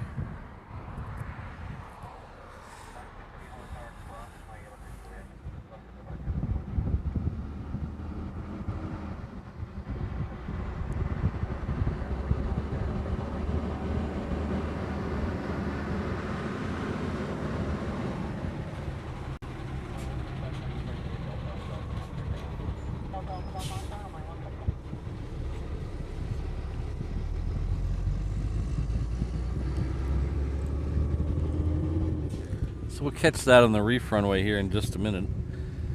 Behind it, we'll have Hawaiian Flight 6. It's heading off to Vegas. It is not that one. It's that one right there. That's Hawaiian Flight 6. That's heading off to Vegas. Both of those will go to the reef runway.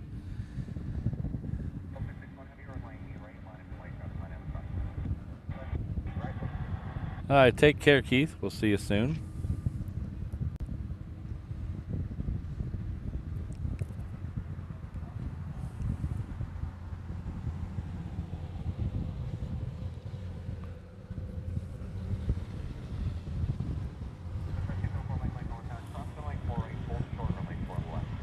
So I'm having a little bit of a conundrum. I'm trying to decide how to pack for this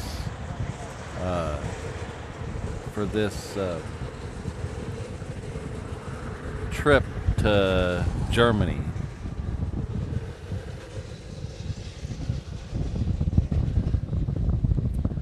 Because Lufthansa, we're flying, I've mentioned earlier, we're flying Lufthansa over from LA to there. We're taking United from here to LA, and then LA to Frankfurt is on Lufthansa. And I was reading their baggage rules, and they are very strict, and they're very small. So has anybody flown Lufthansa lately? How strict really are they at the gate? Because their carry-on size is very small, and it's only 17 pounds.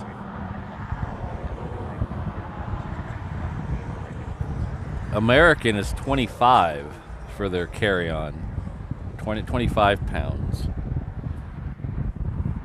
And then the personal item is American, as long as it's under 25 pounds and fits under your seat, they don't care.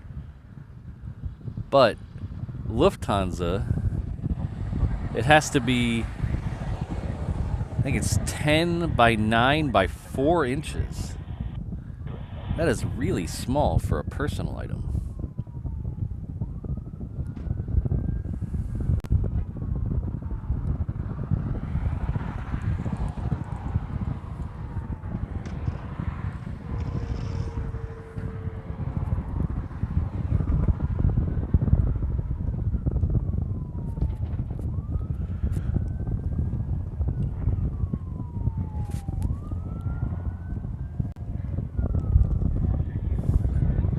So I'm trying to decide how I get all this, my stream gear over there, because I don't want to check it. I might have to check some things like the tripod and the video head, but I can't check cameras and things.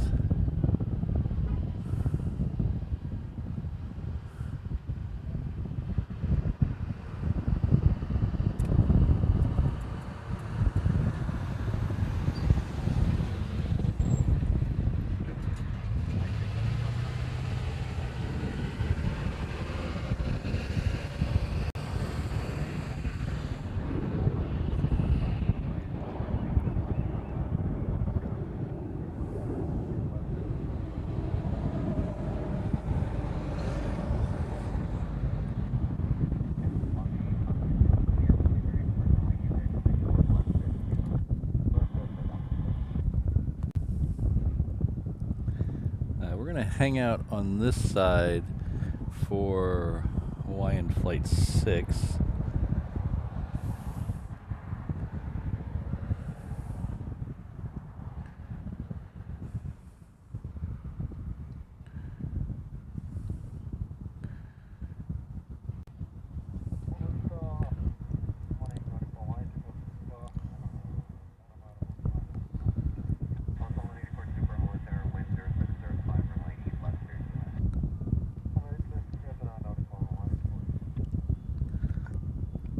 The Super just called in, so it should be about 3 minutes out on 8 left. Yeah, the washing and dryer really helps on vacation if you can find a hotel halfway through the stay that has it. That's very handy. Jason, I've heard of people having to do that for certain items.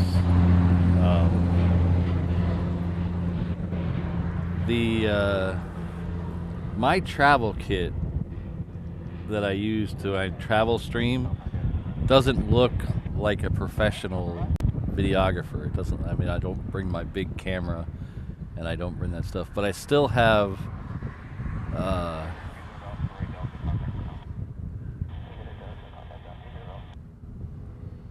I used to have a form somewhere that listed all the stuff out that I would fill out. I haven't done that in a couple trips.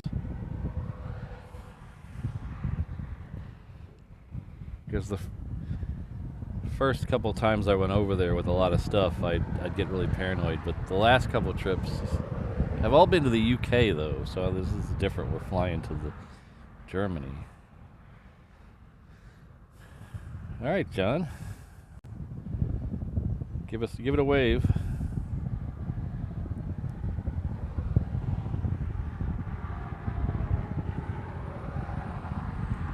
Hello, Lima Papa. Good to see you.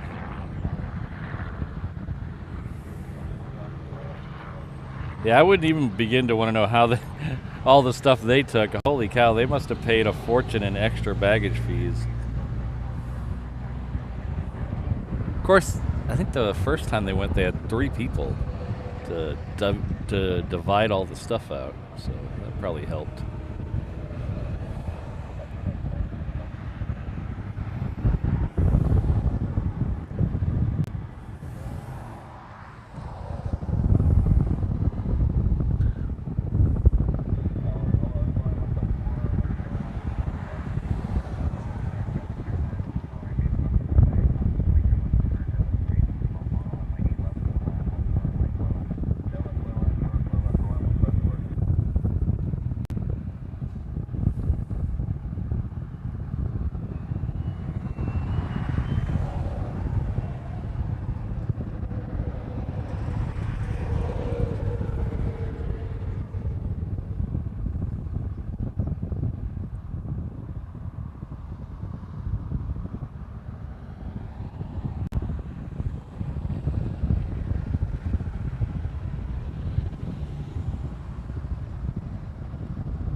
Yeah, CFI on the fly. I usually fly American, so I get all the benefits of being a platinum member on American with the, and I know what I can take, and I know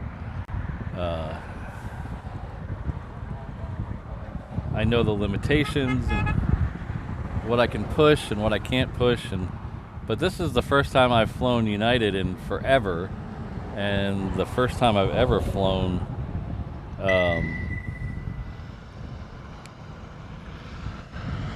Lufthansa, so I'm not sure how strict they're going to be with that really small personal item limit and how strict they're going to be with the weight.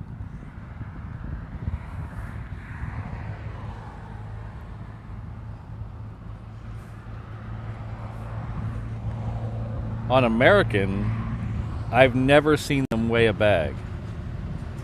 Ever. I've seen them make you put your stuff in the little sizer, but I've never seen them weigh a carry-on bag.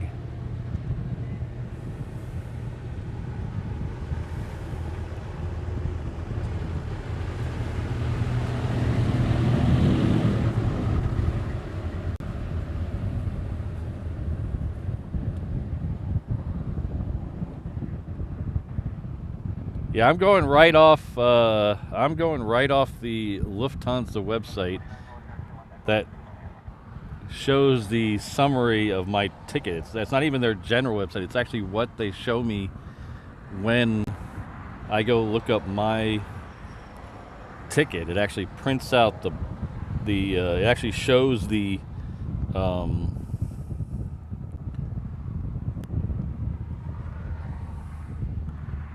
it actually shows the dimensions next to my seat number. So it seems like they're very strict about it. It's the carry-on is 55 centimeters by 23 centimeters by 40 centimeters. So if you're American like me, that's 21 inches by 9 inches by 15 and a half inches. The personal item is where it gets tricky. It's 40 centimeters by 30 centimeters by 10 centimeters, which is 15.7 inches by 11.8 inches by 4 inches. So that 4 inches that's really narrow.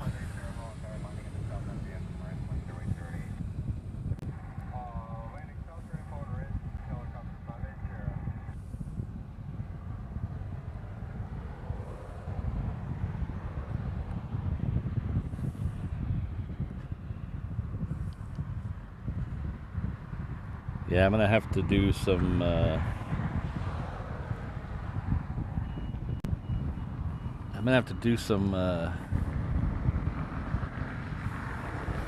creative packing, I think. Is that 17 pounds in a carry-on? My carry-on by itself weighs 7 pounds. So that means I can only put 10 pounds worth of stuff in it. That just seems ridiculous.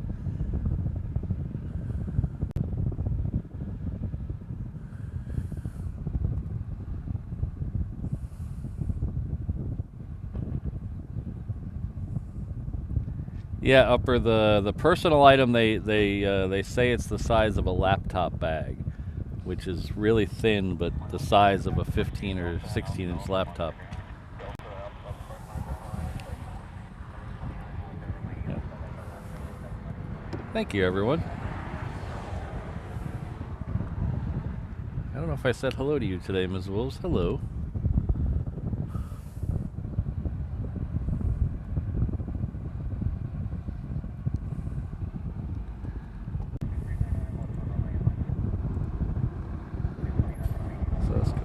Catch up with a few things here. We have our good friend Colin Dutton, who says he's a new member, but that is obviously false because he's been with us well over a year.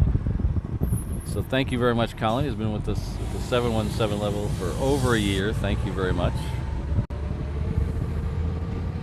Tremendous support. Speaking of tremendous support, our friend and moderator Kirsten Mills, been with us for 17 months. Thank you very much, Kirsten, and thank you for all your hard work and putting up with my dumbass, so I appreciate that.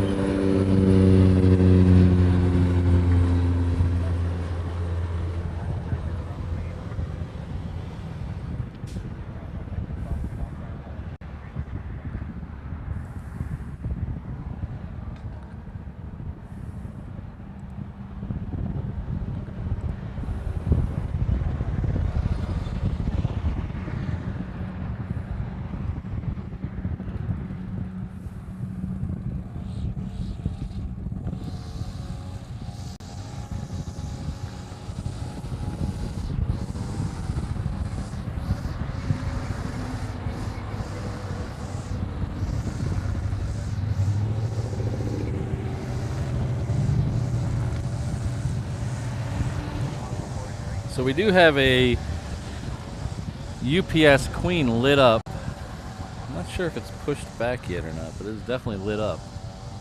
I forgot to check how many tails we had over there earlier today.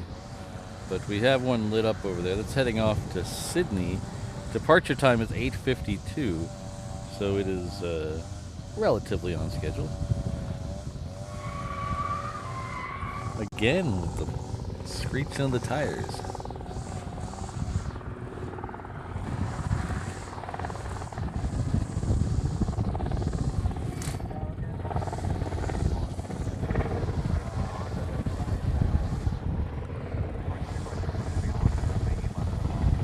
Alright, so I think the next one coming in is another 777. It's DHL, co-branded with Singapore Airlines. It should be the next one in on the 8 left, right in front of us.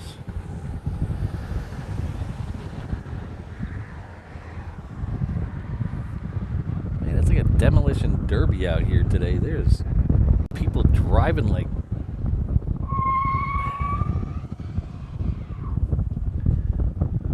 I can't even say a good word on air. I probably already hit the swear jar today, but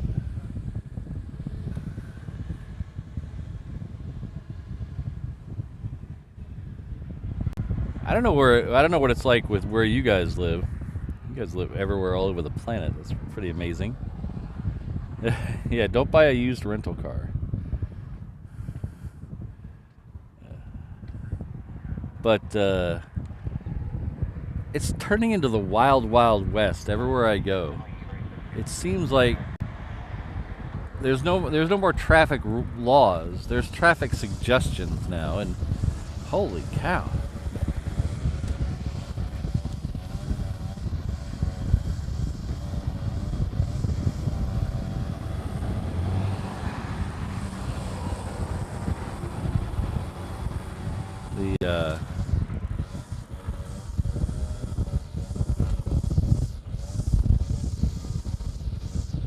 Of course, I have been doing a lot of research on driving in Germany, and apparently in Germany they're very, very strict on the laws, so hopefully I can obey them all.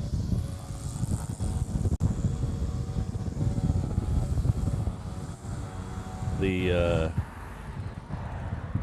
is one rule. Anybody ever drive in Germany? There's some kind of right before left law or something, where people coming off a crossing street have the right of way.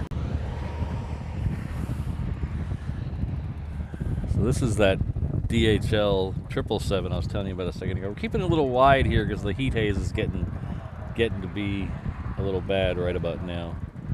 Kai Chu, I heard somebody yesterday said they saw it depart, but I don't know if it came back. I was told by a semi-reliable source that it was going to do a test flight before it left. But I don't know if that was the test flight or that was the departure and it's gone already. But I did not even see it while it was here. It was tucked away when I came out. Very aggressive, huh?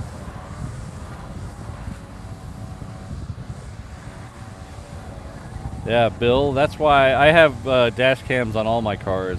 Well, I need to put one on Mrs. Reverse Op's car. We had one in there, but the mounting mechanism broke. So I need to get a new one for her car.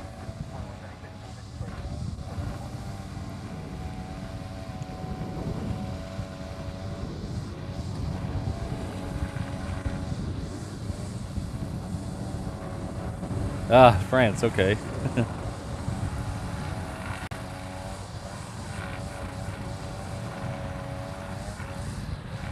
Yeah, I'm not, when I was 20 or 25, I would have been very excited about going to the Autobahn.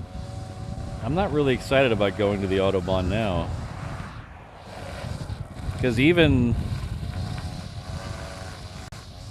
like when I go to the mainland,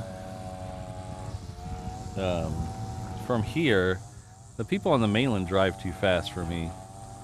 I'm used to driving here where literally the highest speed I ever go is 65 miles an hour, and that's very rarely when you get out on the west side past Waipahu. But I very rarely go above 55 miles an hour, maybe 60. So when you go to Dallas or LA or whatever, they're doing everybody's doing 80. It's a little too much for me, so I'm not looking forward to the Autobahn.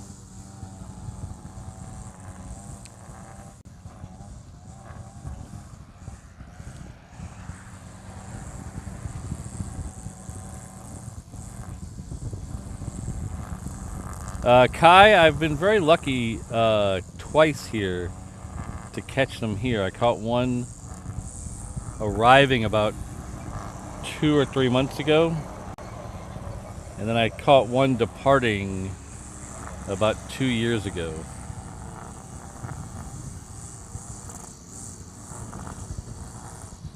Yeah, that's the truth, Bill.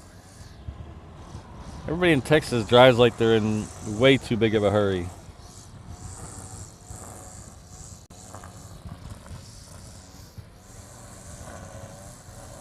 Alright, the next one coming in is Hawaiian coming in from Tokyo. It's Hawaiian Flight 864. So we'll pan off this Singapore here as soon as it shows us its really cool side.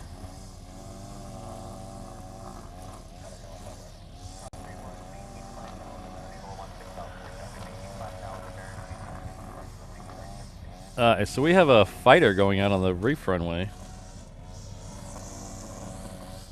I think we have a fighter going out on the reef runway. We're gonna ignore Southwest or Hawaiian, and we're gonna see if we can head over because I think there's a fighter going out on the reef runway.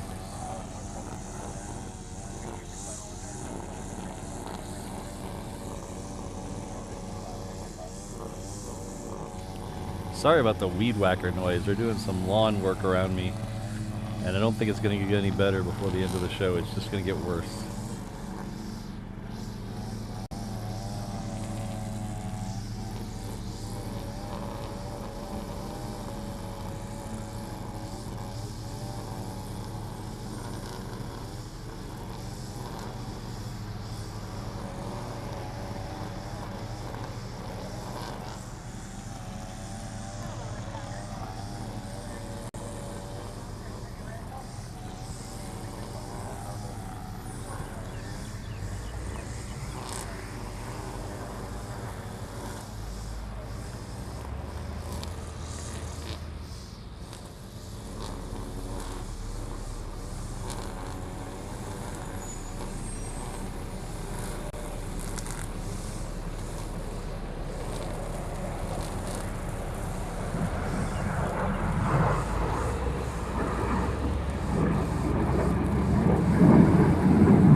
That's interesting. A single fighter going out with tanks. Interesting. Interesting. Yeah, single fighters. As that Southwest is coming next.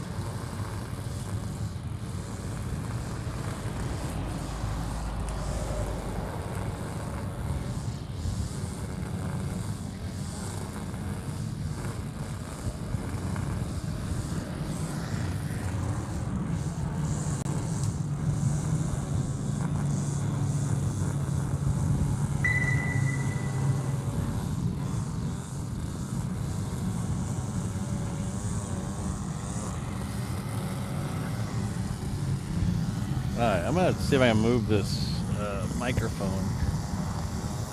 Get a little bit of distance between it and the weed whacker.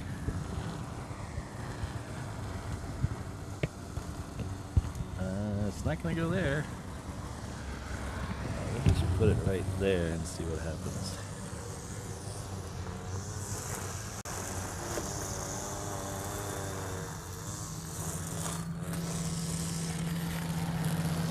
Hey, our good friend Christine Barnes says friends and jets.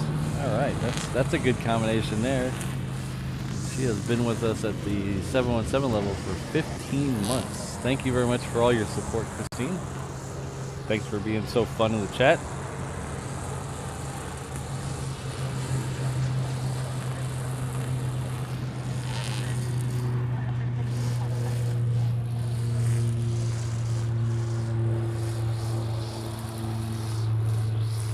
See, remember earlier in the stream when I was saying I'm under doctor's orders not to blow my nose?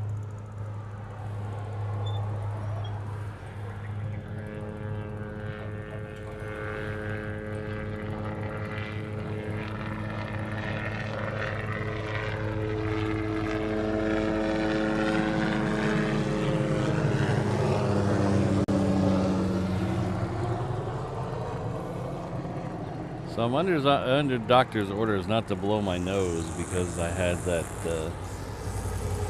I had a nasal surgery a couple of weeks ago, or a week or so ago.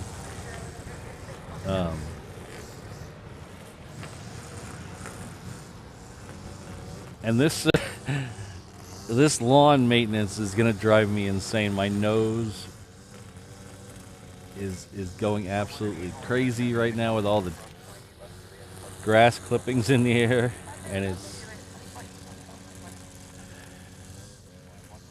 I might sneeze.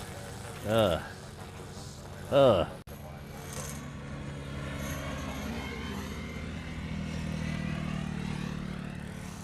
so Ian said in the chat we have a Queen taxi. So that is heading off to Sydney. Bill, I don't want to find out. I don't want to end up with a bloody nose, which is what I was told would happen if I blew my nose. I had a chance to damage. I don't know if they put stitches in there. I didn't ask. I don't know if they put stitches in there or just let it heal naturally. I don't know. But they told me not to blow my nose because it could end in a bloody nose. I don't know what happened. I had a few very tiny sneezes already, but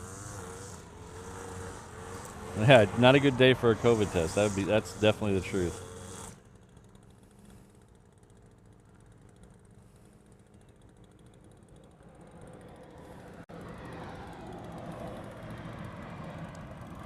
Alright, so we have a Challenger 350 heading out to the reef runway. It is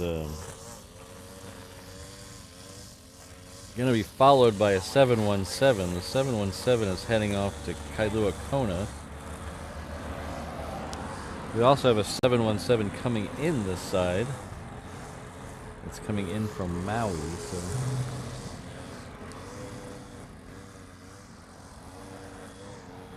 so don't forget, no Thursday show this week. I have a doctor's appointment Thursday morning, so we can't do a Thursday morning show, but we're gonna take advantage of the holiday, the July 4th holiday, and we're gonna do an afternoon show, sunset show on July 4th. So we're gonna start about 4 in the afternoon, I think. I have to double check this. I think I have it scheduled for 4, but I have to double check on the flight traffic, make sure we're not gonna get some traffic going.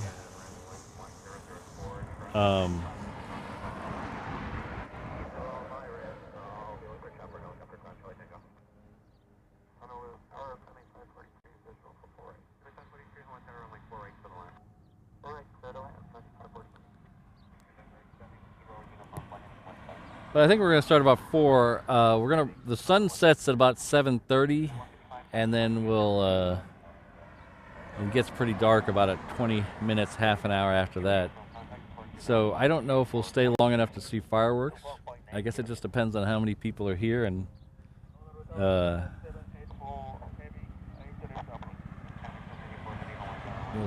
how much they want me to stay. So.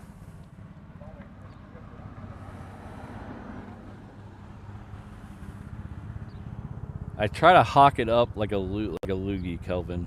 I don't want to get too graphic on the stream, but yeah.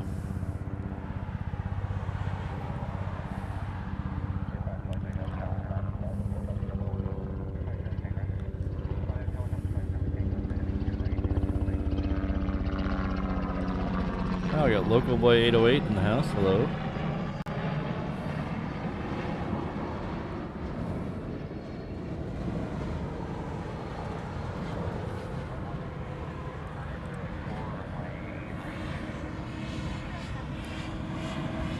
Alright, so the next one coming in this side is a Japan Air. It's coming in from Tokyo Narita. It is a 7-6.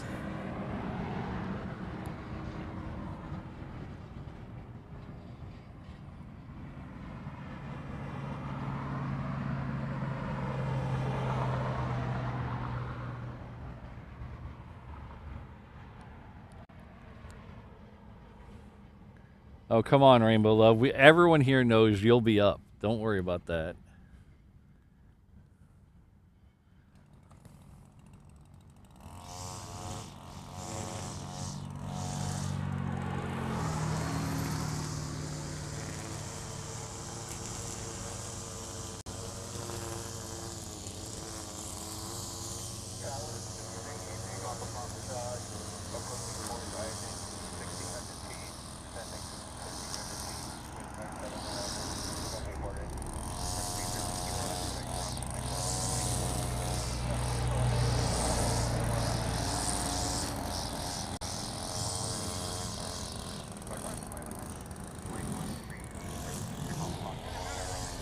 Hey, how's it going?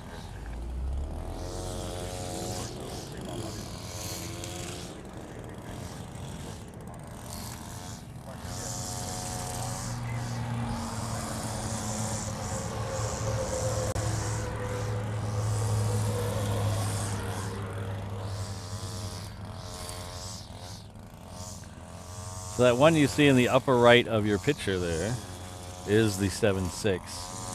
We're going to keep this a little wide and just watch it from a distance, kind of like you're almost seeing that at the same perspective I'm looking at that in real life, maybe a little closer.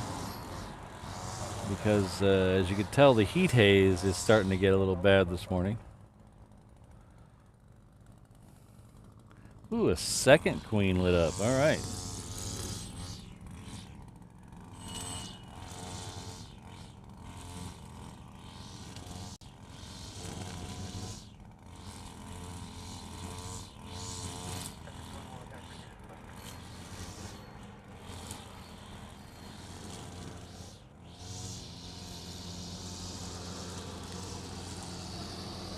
I wonder if that, I'm still thinking about that 22 that left with tanks on it.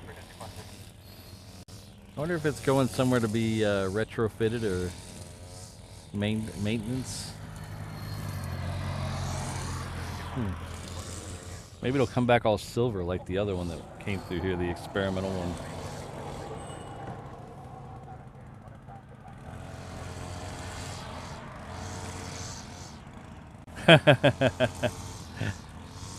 Well, Bill, if I become the next Hawk-Tua girl, I can make a lot of money on a fake Bitcoin and then disappear like she did. I can make my own reverse ops coin and have you guys invest.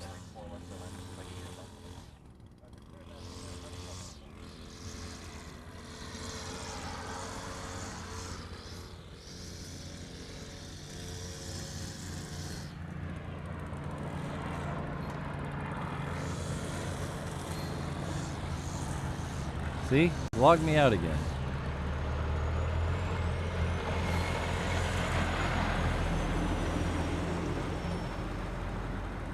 So here you can see exactly what we're seeing.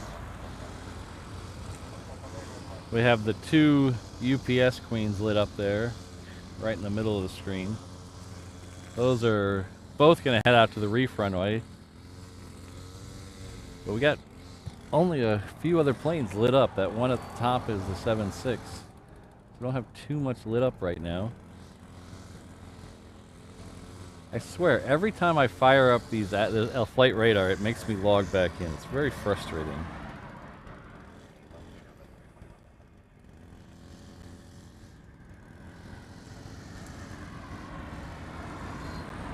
So here you can see a little bit of a, as long as we have this up there, we'll give you guys a little overview of where we're at. So we, right now, are right over here, right in that area somewhere. Actually, more right here. We're right there. That is where we are right now. Right behind us is the lagoon. That's why they call it Lagoon Drive. That's this street that runs down here. The end of that street, kind of where that queen is, right in here, is the Lagoon parking lot. That's where we do some of the shows from. This runway here is 8 right, 26 left. That is the reef runway. Then we have 8 left, 26 right, which is the one we're looking at most of the morning here. And then the 4s and 22s run diagonally across down here. Hickam Air Force Base is over here. All of that is Hickam Air Force Base. It is part of Joint Base Pearl Harbor Hickam, which Pearl Harbor is up here. That's all Pearl Harbor. And then the actual Pearl Harbor and Ford Island is up that way. So that gives you a little lay of the land where we are.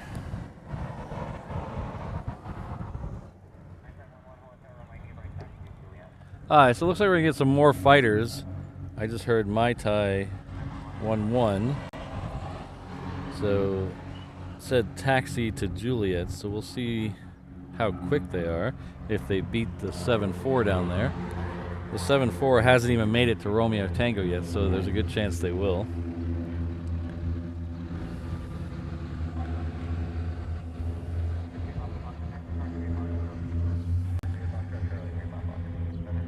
Yeah, Ian, even with tanks, the 22 would not make it across the Pacific. So it has to have tankers. I don't know if that tanker, I don't know where that tanker went to see if maybe the 22 is going to catch up to it eventually. But even with tanks, the 22s have to refuel, I believe it's 5 times before they get to the mainland.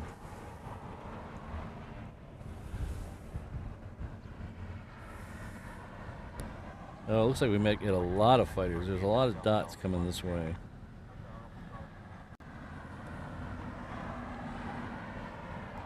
So this is a 321. This is coming in from San Jose. Oh, thanks, Bill. Yeah, I don't. So unless it's going up with tanks for some reason and hanging out here, my bet it would be trying to catch up to that tanker that left before it. Circling off the nose. Yeah. Oh, okay. I see what you're saying, Ian. I see what you're saying. Sorry. I was reading the sentence back to front. So, yeah. So, I don't know. I don't know.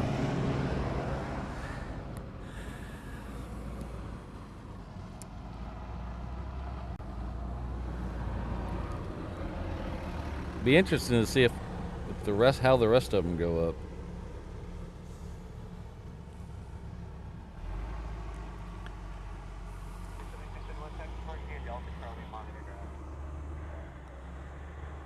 Yeah, lots of dots. So usually what happens when a group of fighters leave here is they'll leave usually with 2 tankers, and they'll get about halfway east or west, depending on which way they're going. One of those tankers will peel back and come back here, and then it'll be met by a 3rd tanker coming off the destination. So if they're going to California, 2 would leave with the fighters, depending on how many fighters there are, and then one of them would usually turn back, and then it'll be met by a tanker coming from the mainland. not 100% rule, but my Tai 11 lining up and waiting on the reef runway. So it looks like they're going to wait for a Cessna to come in. Yeah, so a Cessna Skylane coming in, and then they'll probably send them out.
So there's going to be 6 of them leaving.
I guess it's practice with your tanks on day.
Yeah, it's very interesting that they're leaving with tanks on and no tankers going with them. So, be interested to see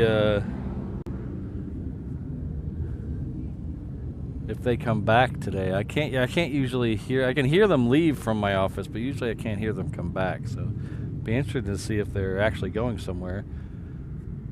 The lack of tankers, though, makes me think otherwise.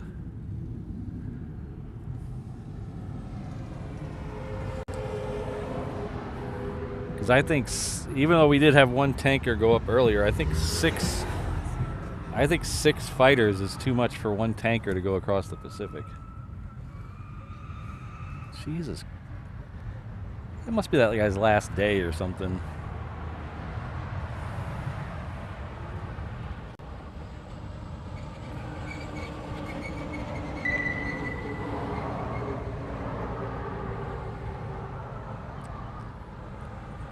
Yeah, Hawaiian Sea. They would if they were going all the way to Guam, there would have to be more tankers going with them. There would have to be at least 2 tankers, I think, for 6 fighters. But then again, I'm just basing 100% of what I'm saying off my observations of being out here. I have no inside knowledge. I have no source. Other than, you get people talking around the runway at the end of the runway. But other than that, I got no sources. So I'm just giving you my opinion of how I don't think that's possible. Even if that tanker that went up with them, I think that's too many for 6. Not enough for 6. Yeah, there you go. 2 for 4 to get across the Pacific, so 1 for 6. So the math doesn't work out on that. And I've been here since about 6 in the morning, and I haven't seen any other tankers go up. So there's not even some staging somewhere. Oh yeah, C-17 is lit up again on Hickam.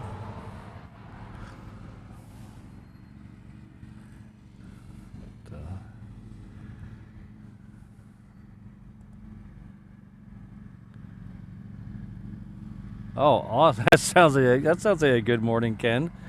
Ken is plane spotting his hotel room as SFO while watching us. Got 2 airports covered from a hotel room. That sounds pretty awesome. So thank you very much for the $10 super chat. I really appreciate that.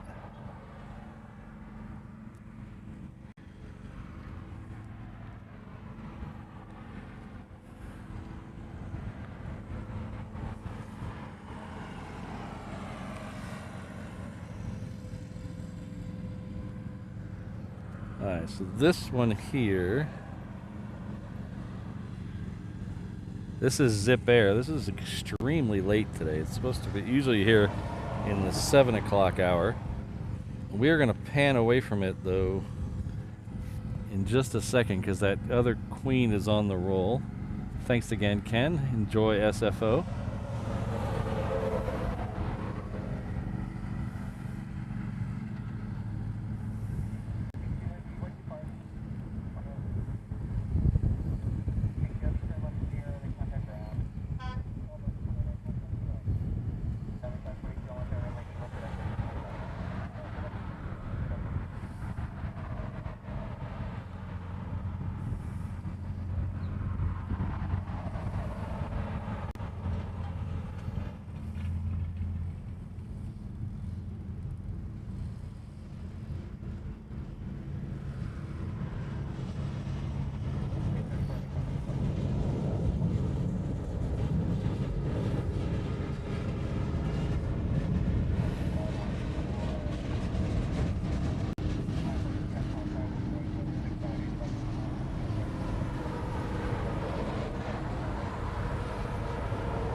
Give you a little shot of Zippy before tucks around the corner there.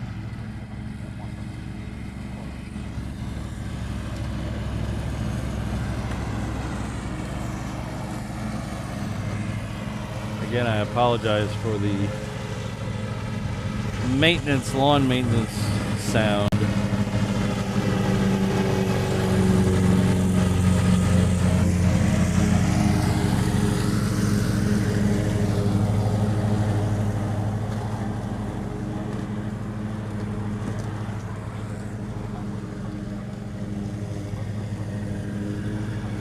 So that second queen is now making the turn off the cargo ramp at Romeo Tango, so we'll get that departure here in just a few minutes.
Alright, hold on one second. I gotta make a phone call. Hold on.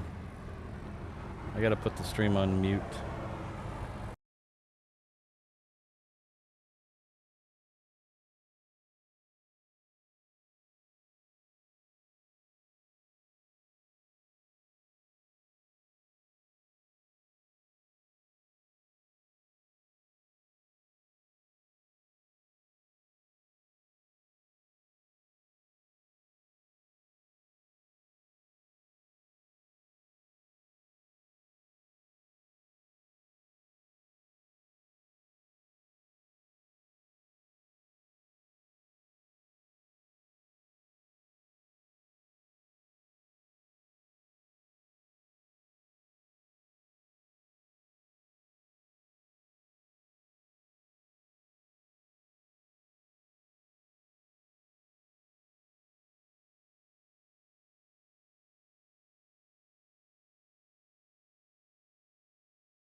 Hi, sorry about that. I do apologize for the lack of sound. I had to make some work phone calls real quick.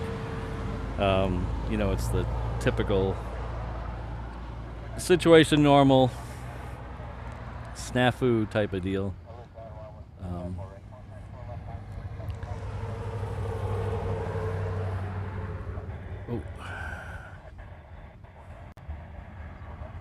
So I do apologize for that.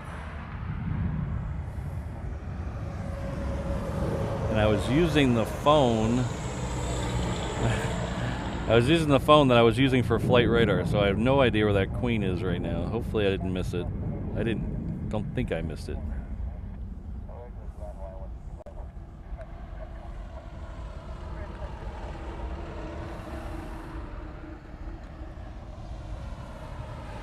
So our corporate network team wanted to update the firmware on our local firewall device. And they said it would be unobtrusive and no one needed to be there. So I told them to do it this morning. And it turns out they needed a console session to that firepower device. So I did need to be there to set up that. So, but they didn't tell me that till about 10 minutes ago. So, all right, I didn't miss the queen. That's good news. That's the good news.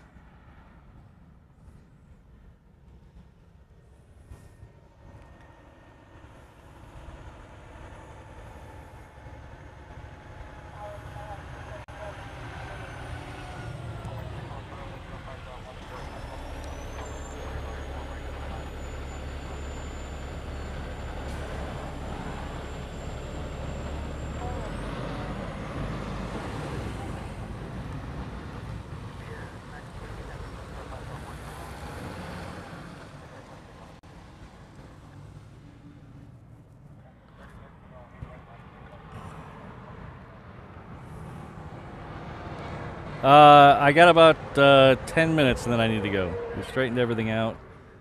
We got about 10 minutes, so I'm trying to wait for we're gonna wait for the super, which I could actually see the super. So we don't have a lot of time left of the show, but we have enough time to catch the super. So we're gonna see the queen depart and then the super.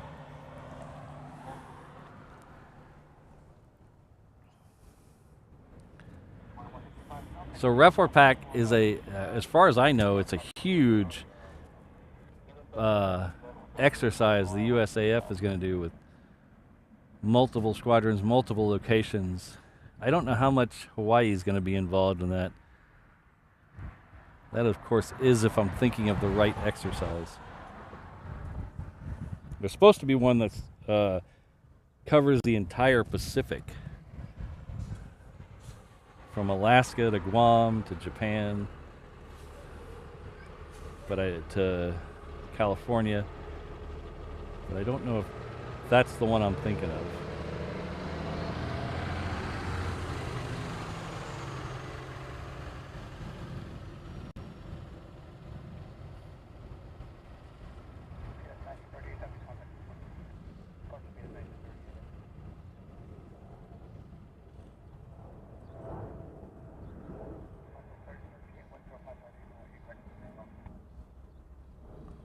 Hello, Bear.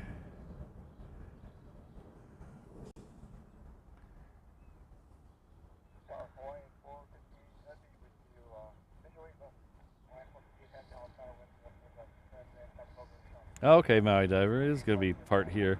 The article I read on it was quite a while ago, where it didn't list any locations.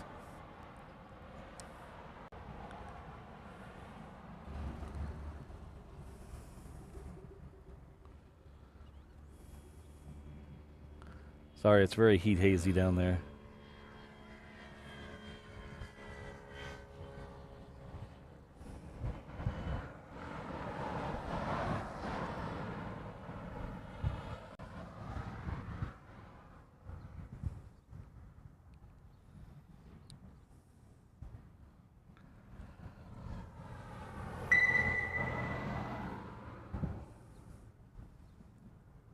Yeah, there'll be no rim pack this year. Rim pack will be next year.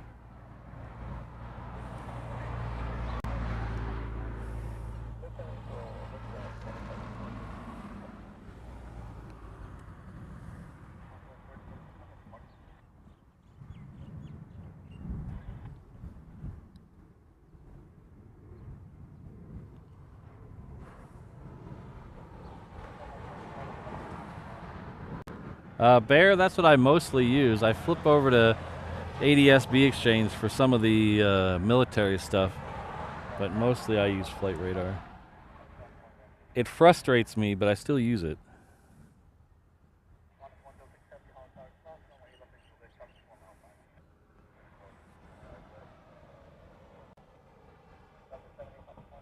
The advantage I think it has over some of the others for me is I can click on one thing and it shows me what it is, where it's going, where it came from, how long it's till it gets here, all in one nice little thing. I don't have to scroll or click more than once.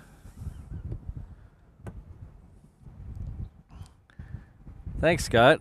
Our good friend Scott Roldan has come back with another $2. Says mahalo Patrick, mahalo Mods, mahalo viewers. Well, I'll extend to that. Mahalo, Scott. Thank you very much for all your support.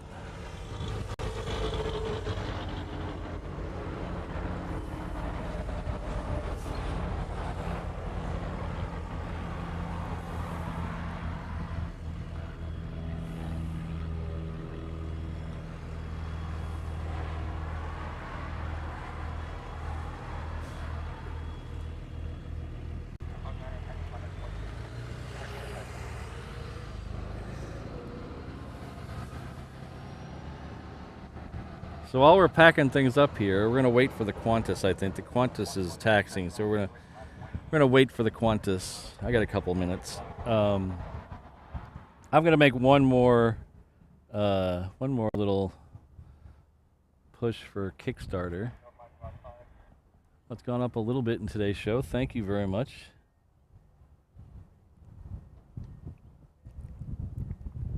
So if you haven't heard, we're taking the show on the road to Germany later this year while we wait for the page to refresh. We're up to 17 backers. Thank you very much, everyone. Keep an eye on Qantas there. The problem is Germany's a long way away and it's very expensive. And I know I want to take you all there with me, but it's going to cost a lot of money. So I'd really like some help with that, and I'm asking you for your support to get us all there to Germany. We're going to do at least 3 shows from Germany, one from Frankfurt, one from Berlin, one from Munich, and we'll do some other pop-up shows and members-only things as well. We're going to do a backers-only stream, so everybody who backs the Kickstarter will get a link to a special Kickstarter-only stream.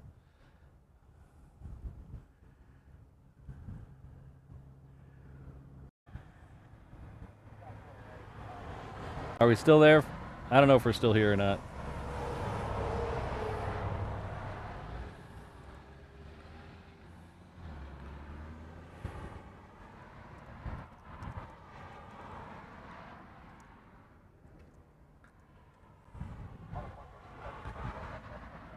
Okay, there you go. It came back. I guess my encoder did not like me shamelessly self-promoting. So, okay, we won't talk about Kickstarter. We won't talk about Kickstarter anymore because apparently my encoder did not like that. But in all seriousness, if you head on over to the Kickstarter link that I'm going to drop in the chat here, there's a lot more information. Just remember, there's going to be a Kickstarter-only backer stream. So if you back the Kickstarter, you'll get access to the stream, the extra stream, and you don't have to back the high dollar reward things. There's a under the rewards link. There's a space to give as little as $1. So to get into that extra stream for just $1, I think is a bargain. So Qantas should be in view any second. There it is.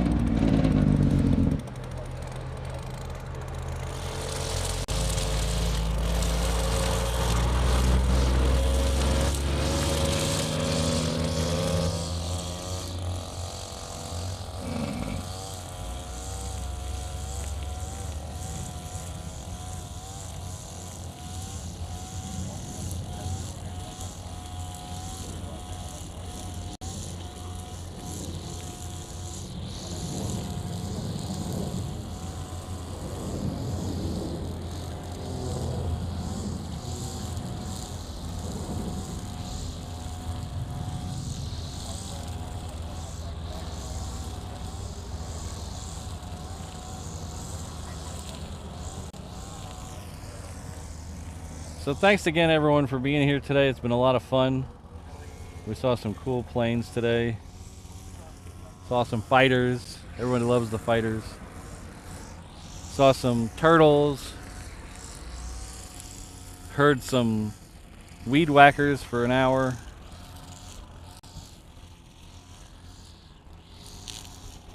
So I'd like to thank all my channel members.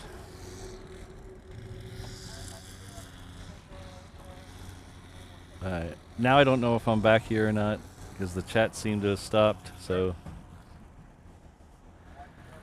I don't know if I'm here or not. It says I'm streaming. Who knows? A stealth ship. Yeah, there you go. But thanks, everybody. I really appreciate you guys being here. Please check out the Kickstarter. We're 60% there. Over 60% there. The weed whackers were your favorite. All right, Lincoln.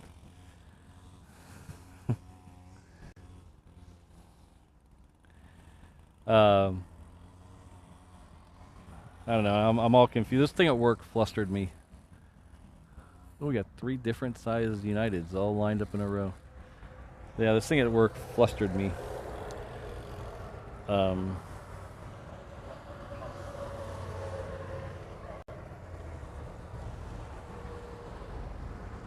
thank you to all the channel members, the ones listed here, the 717s, the 787s, the 321s, the 330s, all of you. You guys make this all happen, so thank you very much. Thanks to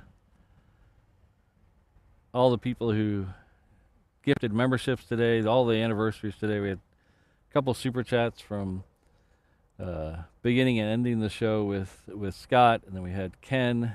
I appreciate it. And Runway DFW stopping by, so that's always a good show when Runway DFW stops by.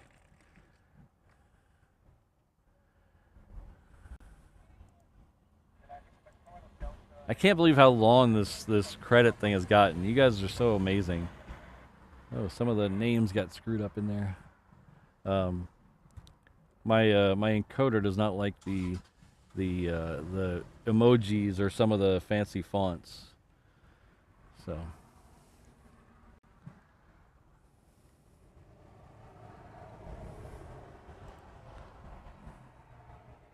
Oh.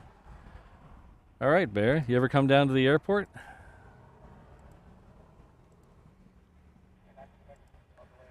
I'd like to thank my reverse ops mods, Kirsten, Ms. Wolves, Rainbow Love, Sydney, Brad, Josh, O'Malley, Jane Chu, Alan, and Fire Truck, and a special giant shout out to Mrs. Reverse Ops.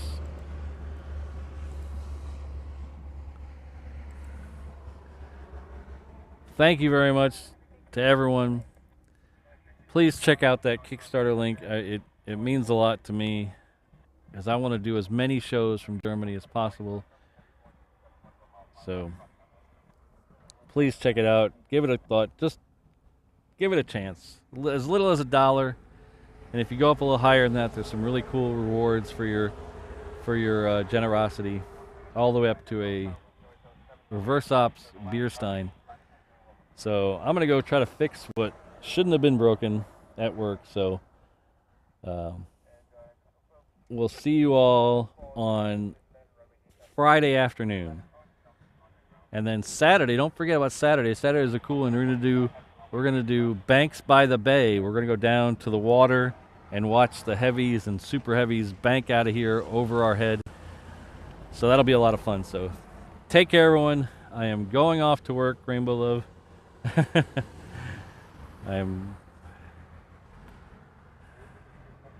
Thanks again, everyone. We'll see you next time. Oh, I never did this today. I never went all day without. I went all day without using PatCam. So thank you very much, everyone. We'll see you all in just a few days. Be happy, be safe, be good to each other, and have a great rest of your week. Aloha, everyone.